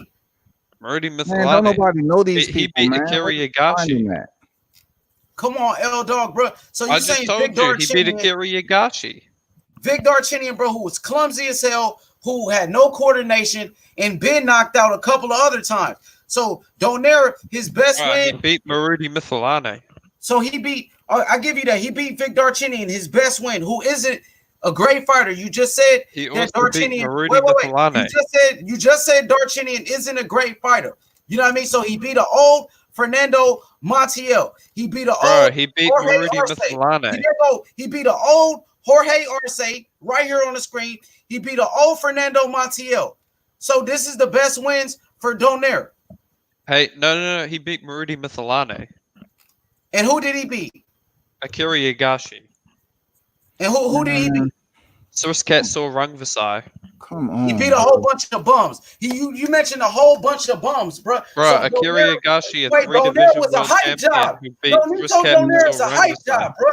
You're getting smoked out, L-Dog. Masahiro Sakamoto next. That's gonna be next, and then Muhammad Wasim, and that's gonna be next.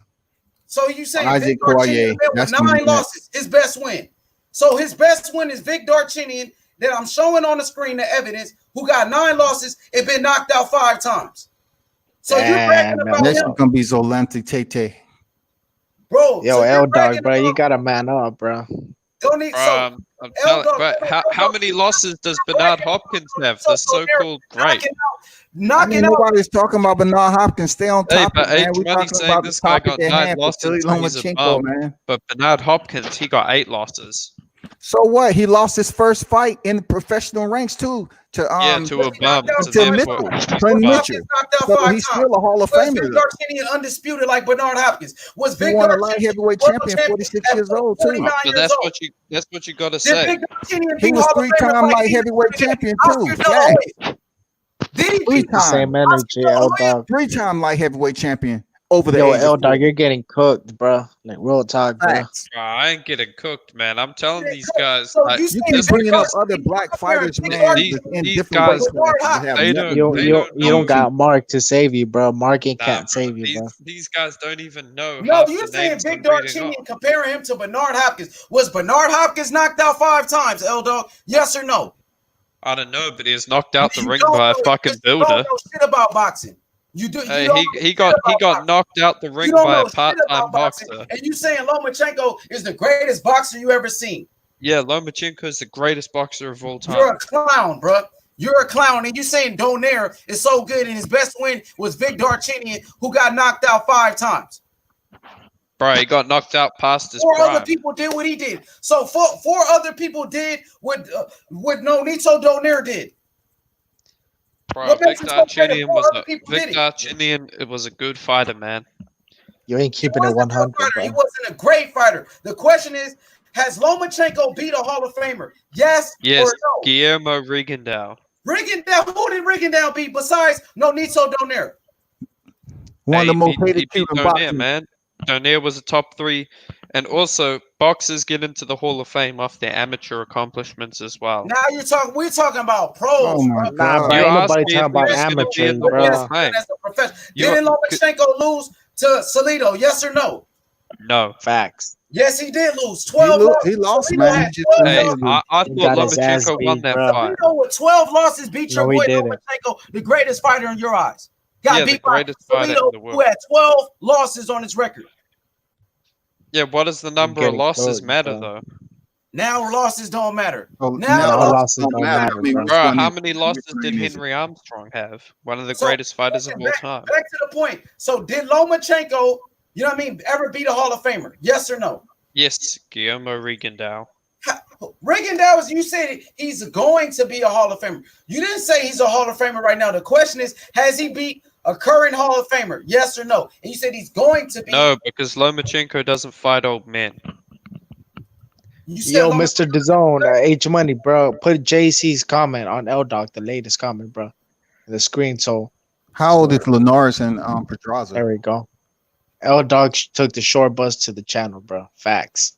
He's getting cooked right now, dog. And World Combat had a question for him. Go ahead, World Combat. I'm just curious how old Linares and Dan Pedraza is right now. How old is Rigondeaux anyway? How old was Rigondeaux when he About fought? 40 years old, bro. I'm about to go to it right now. He said, Because them Cuban fighters, they don't necessarily come over here, with the right birth certificate and everything. So how old was Rigondeaux when he fought Vasiliy Lomachenko anyway? 59. He was old enough to be in top 5 pound for pound. I know we know what stature he was in, but I just want to know one simple criteria. What was his age? H Money, I gotta ask What was you. his age? wow, bro, you're saying Lomachenko's the best fighter you ever seen after 14 fights. H Money, why You're a did you? clown. What was You're his a age? clown. You can't even mention a Hall of Famer that he beat. What was his can't even age? mention what. You say Guillermo Rigondeaux, who only got 17 fights.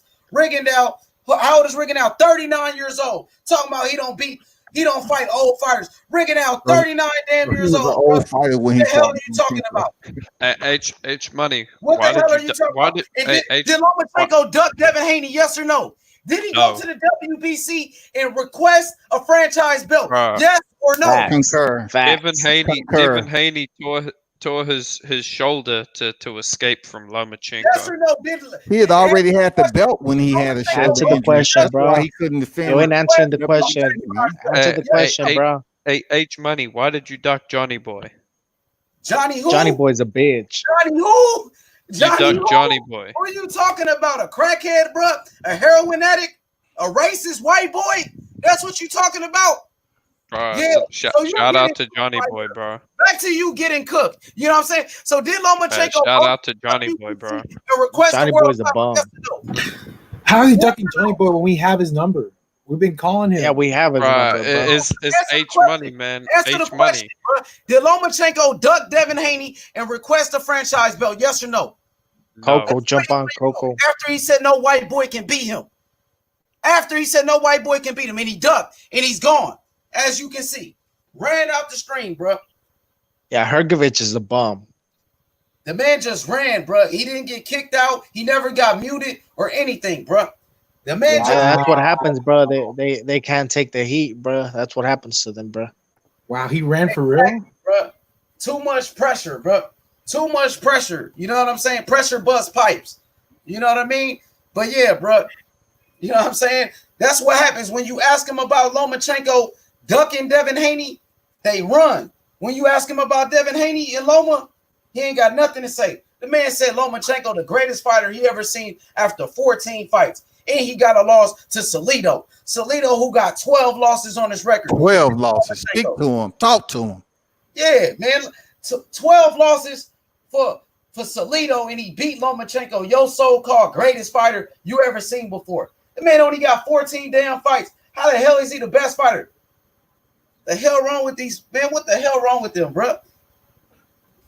That's why that's why you need to stay tuned, man, because Lomachenko's about to get his come September.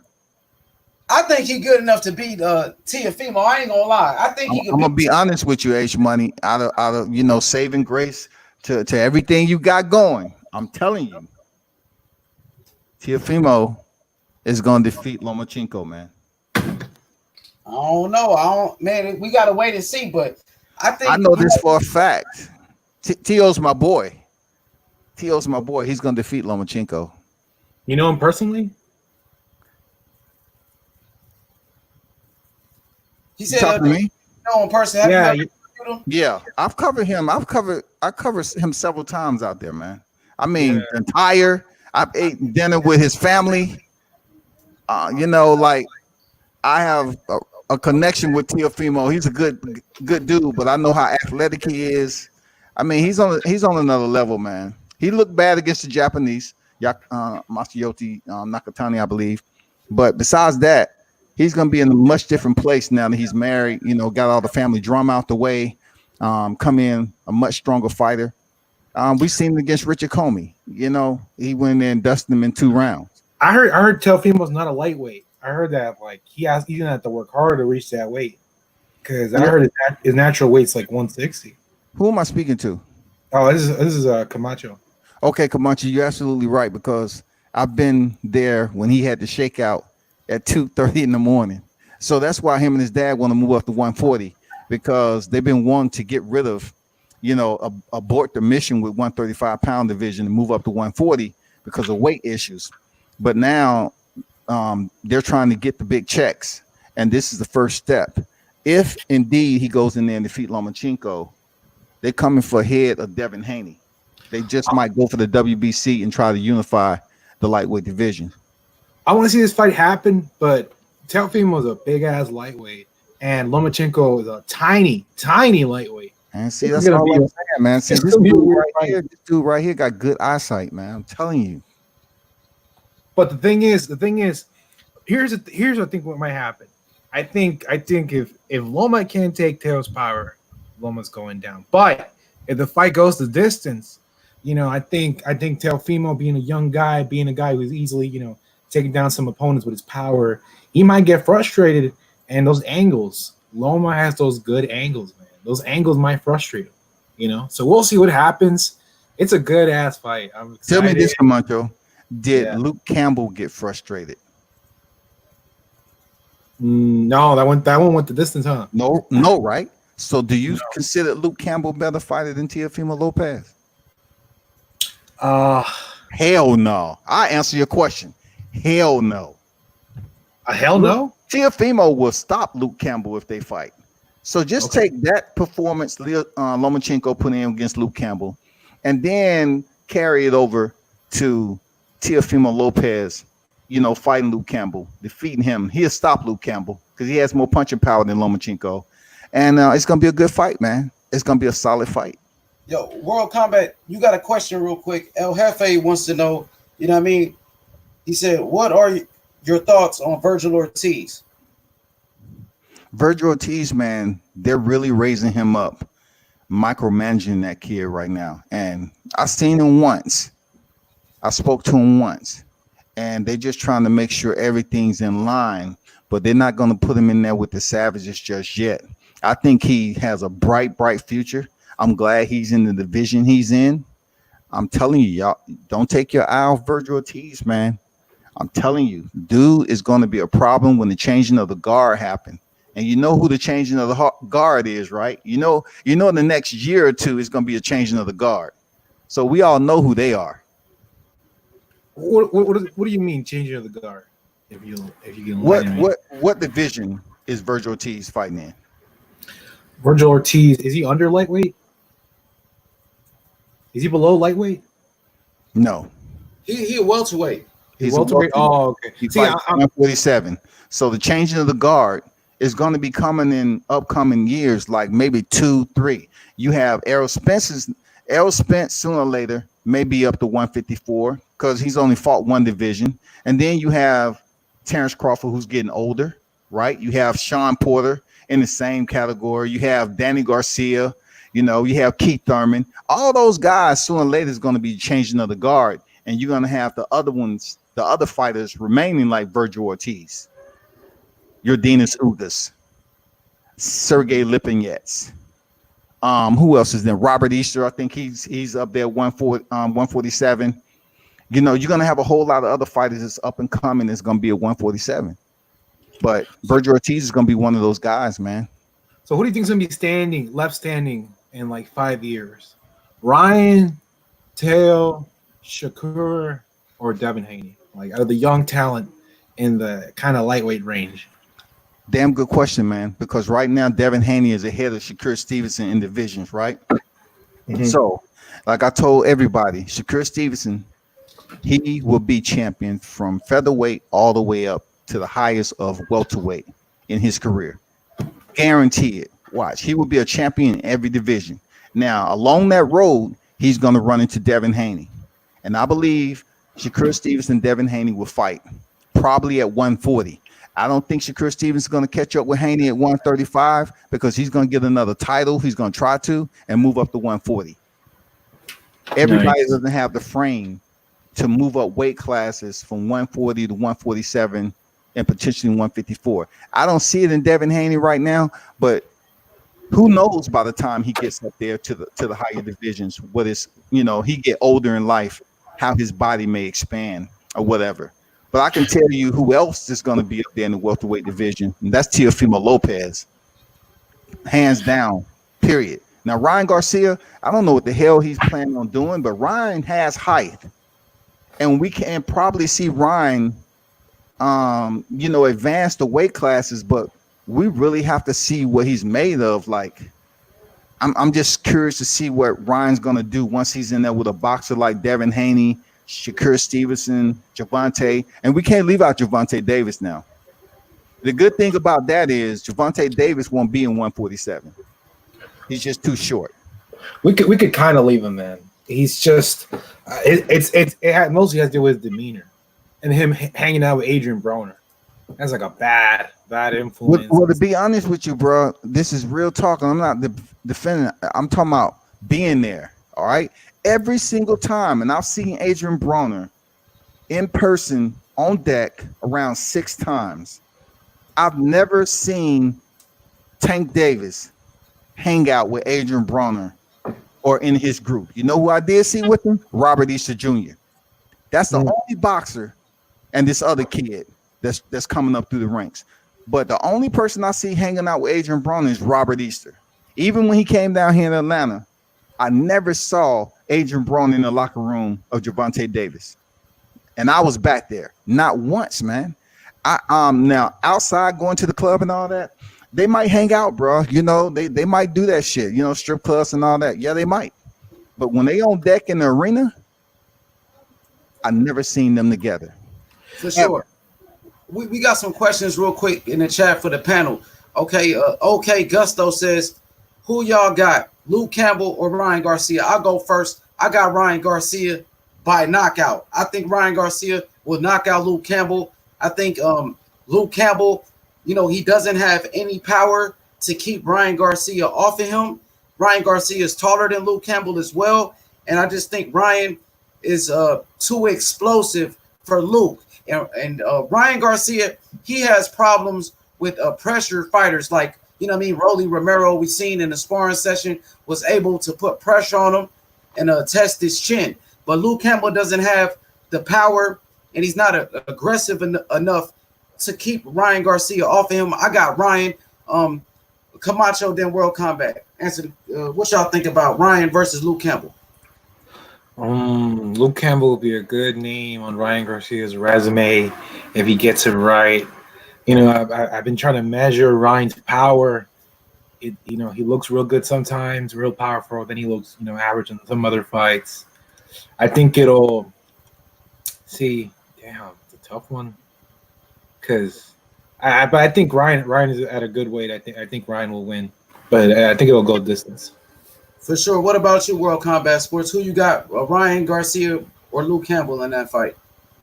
Okay, Ryan Garcia, right? You said Ryan Garcia. He may be at a point where he's incapable of keeping Garcia off of him, right?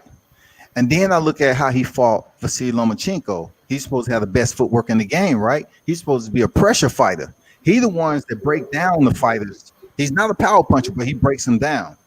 So Luke Campbell was able to go the distance with Vasiliy Lomachenko. So nothing about this fight with Ryan Garcia tells me that Luke Campbell's not going to be able to handle Ryan Garcia.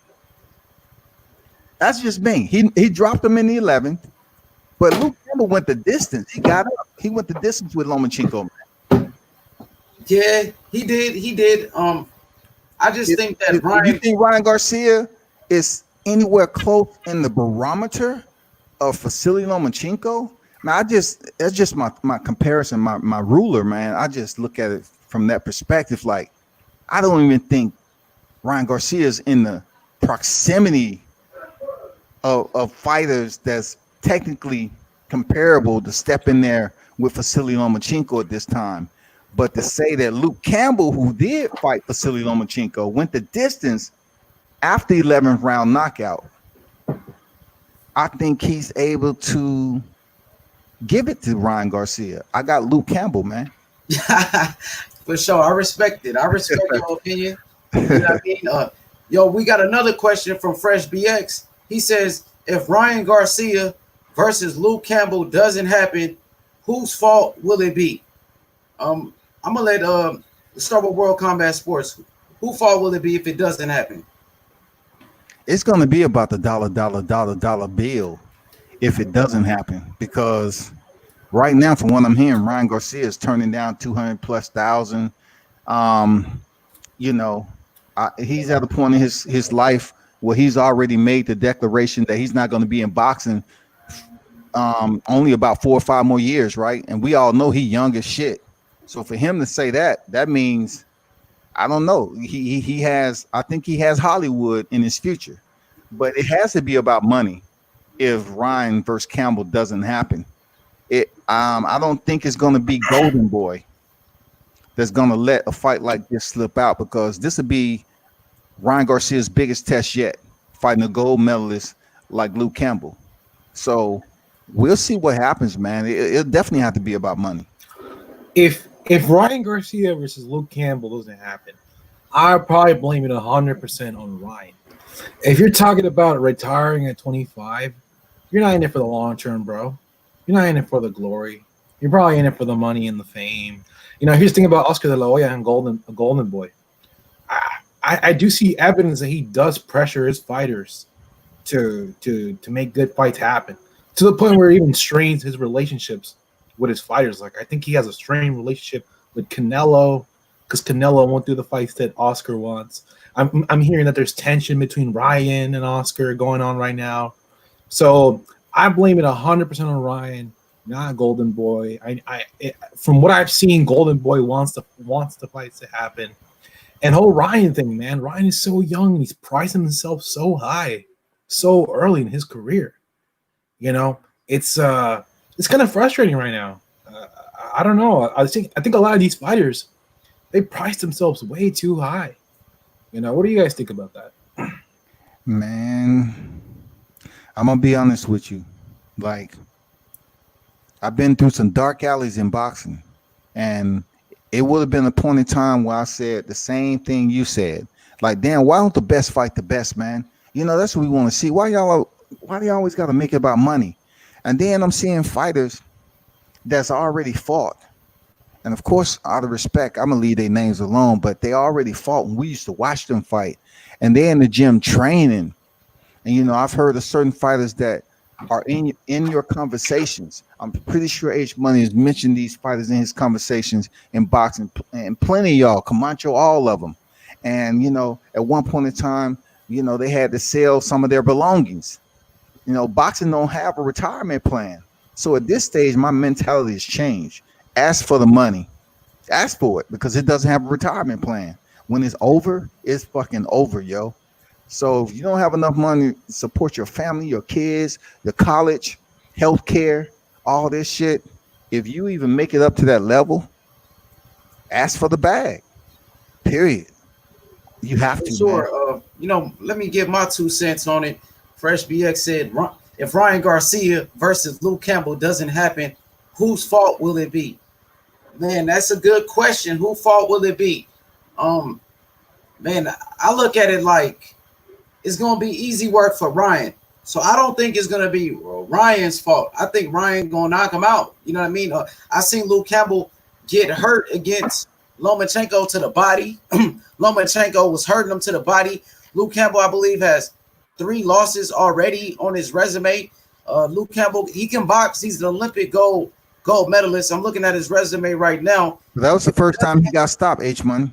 He never been stopped. Yeah, he never been stopped. No, I'm talking about like, I'm busy cross-threading my thoughts, man. My fault.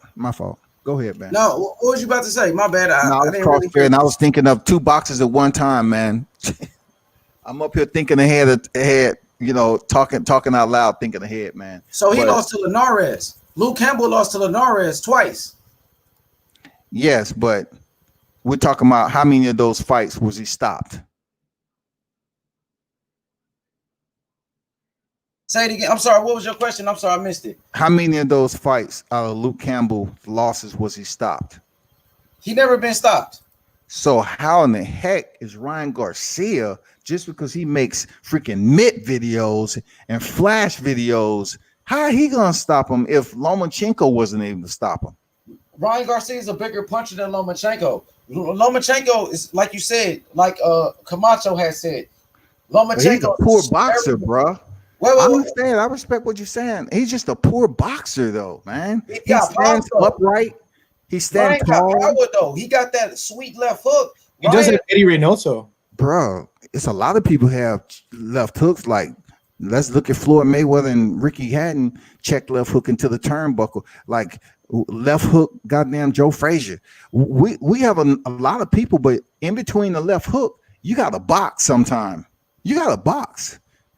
You just can't wait and see if your opponent's going to come in with pressure and then check him with the left hook. What happens when the left hook doesn't drop the opponent and you're up against the ropes and he's digging to the body and the game plan changes? Okay, well, what I was saying is Camacho, he even said it. Lomachenko is a very small lightweight, and Lomachenko is not the biggest puncher. 14 wins, 10 knockouts. Like Loma, he can punch. He got some power, but he's not the biggest puncher. No, Ryan Garcia is a very big lightweight. Ryan Garcia is very big for a lightweight. I think Ryan has more power than Lomachenko, and I think Ryan will knock him out. Styles makes fights. Like, you know what I mean? We seen Manny Pacquiao knock out Ricky Hatton in the 2nd round. Floyd Mayweather knocked him out in, I believe, the 10th or 11th round. It's just Styles makes fights, and I think that Ryan Garcia, he got explosiveness. Ryan got pop, bro. He got, especially in that left hook, like he did Romero Duno. destroyed Duno first round knockout. Even it was Fonseca when his last fight against Fonseca, man, one punch knockout. So I think Ryan is gonna be able to do something Lomachenko didn't do, bro. And Lomachenko's a good fighter. He got skills. He's one of the best. But I just think Ryan is probably going to, do something that Loma wasn't able to do, and that's finish Luke Campbell, be the first man to finish him. I think Ryan is better than you might think he is, though, World Combat Sports. I think he might be a little bit better than what you think. What do you think about Eddie Reynoso in the mix? Where would you put that? Because that's a big chip. Oh, you mean him working with Eddie Reynoso? Yeah. Oh, that's beautiful, man. That's Of course, that's beautiful. Of course, that dynamic beautiful. I don't have nothing bad to say. Come on, Reynoso, man. Come on, bro. That can't do shit but help Ryan. Oh, yeah. He's going to get better, and he's around Canelo all the time. So Canelo has took him under his wing, and Canelo's been teaching him moves. Canelo is there, hands-on with Ryan and helping Ryan get better. So just, Ryan Garcia being around greatness, being around Canelo and getting mentored by Canelo, man, it's going to help him out, bro. I swear, World Combat Sports. I believe it's going to help him out, H Money. Absolutely. I agree. It's going to help him out. But I just like doing like comparisons to opponents within divisional rankings. That's, the classroom effect. I'm just trying to see who he's fought. I compare the students to one another on grades they may have gotten on their boxing performance. And, I'm looking at, I just think Ryan Garcia so far, outside the left hook, what does Ryan Garcia has, bro? Just what does he have to present to the curriculum? You know what I'm saying? What else do we admire about Ryan Garcia besides his left hook? Speed, athleticism, explosive. No. I'm talking about what can he do to change the momentum of his opposition? What else can he bring besides a left hook? Because that's motion.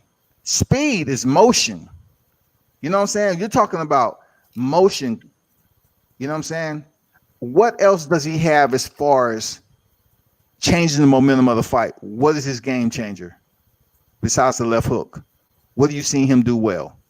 Well, like I said, I think the speed, bro, like speed kills. I know you said speed is motion, but speed is a weapon. Has he started using his jab yet? No, I haven't really seen him because he's been knocking people out like in the first round. So we really haven't seen what he's been able to do. You know what I mean? Because he's been knocking people out in the first round with that power. Bro. Ryan got power, bro. He got real power. Like lightweight division, he might be the biggest puncher in the lightweight division. You know what I mean? I think what bigger than Teofimo? What you talking? I think so. I think Teofimo. You about to get your channel shut down for saying that shit, dog. Hell, no.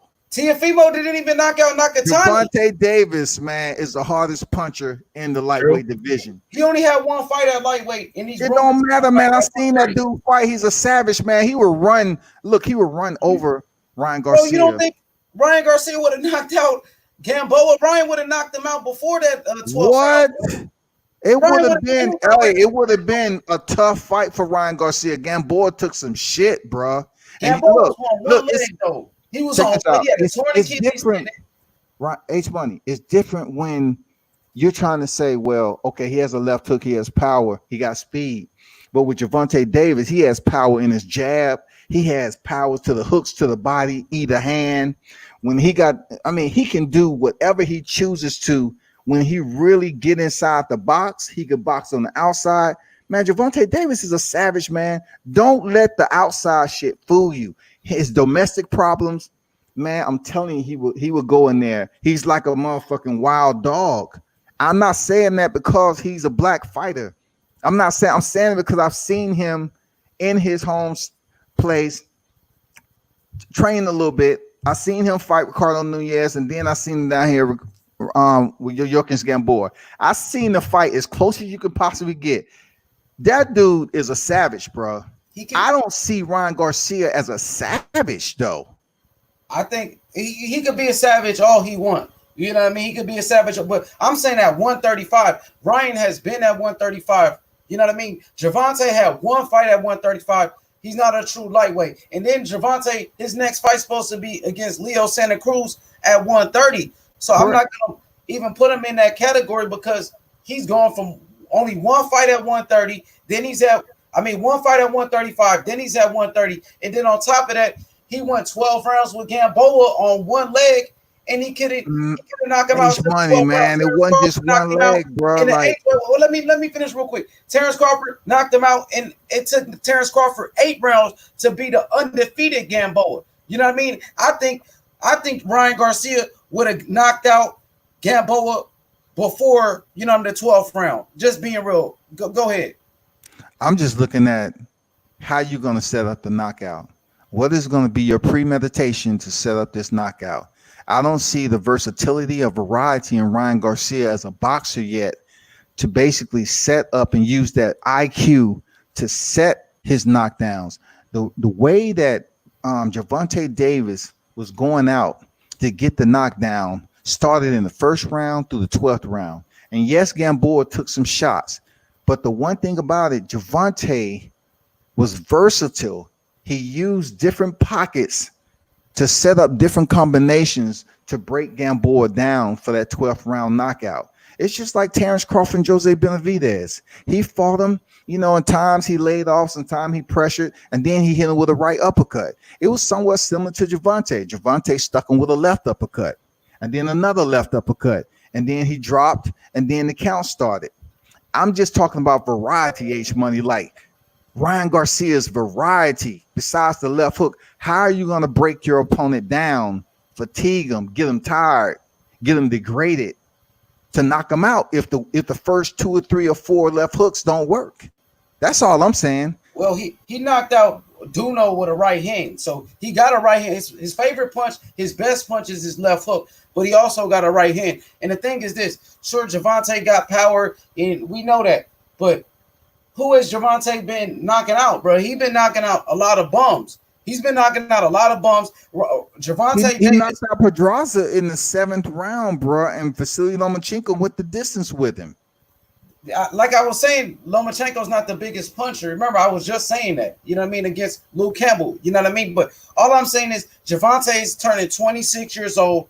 Ryan is only 22 years old. Gervonta hasn't stepped up in the level of competition since he's been boxing. He's been ducking Lomachenko for years. You know what I mean? So Ryan Garcia is even calling out Gervonta Davis for a fight, and Floyd Mayweather, like he always does, is trying to protect Gervonta Davis and say, oh, he got to fight Rolly first. If you want to fight Ryan, you got to go fight Rolly first. And that was a weak move on Mayweather. You know what I mean? Why he just can't fight Gervonta Davis? Why he got to H-Money, look at it this way, bro. I don't mean to cut y'all. Look at it this way, H-Money. Okay, Gervonta Davis is a 3-time world champion. He's a WBA regular champion. Who he beat, though? I'm sorry, but who he beat? It don't matter. It don't matter because people become world champions off winning a fight that was a championship vacant or they was challenging for the belt. It don't matter. He beat Gamboa for the vacant. That was WBA regular title. That wasn't the super. He fought for the regular.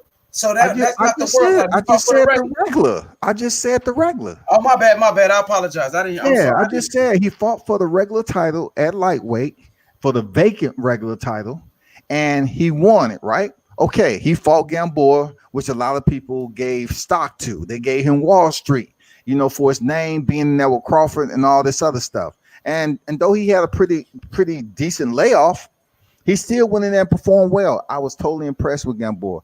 I ain't gonna lie, I was impressed with the punches he took. But then boxed up Gamboa too on one leg. This is the old Gamboa at 40. Okay, we'll step that.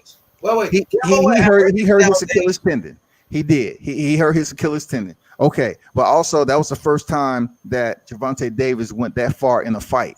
That was his first 12-round fight. He's been knocking dudes out. If you remember, he's been knocking dudes out. The same thing is going to happen with Ryan Garcia if he goes the distance. If he's in a fight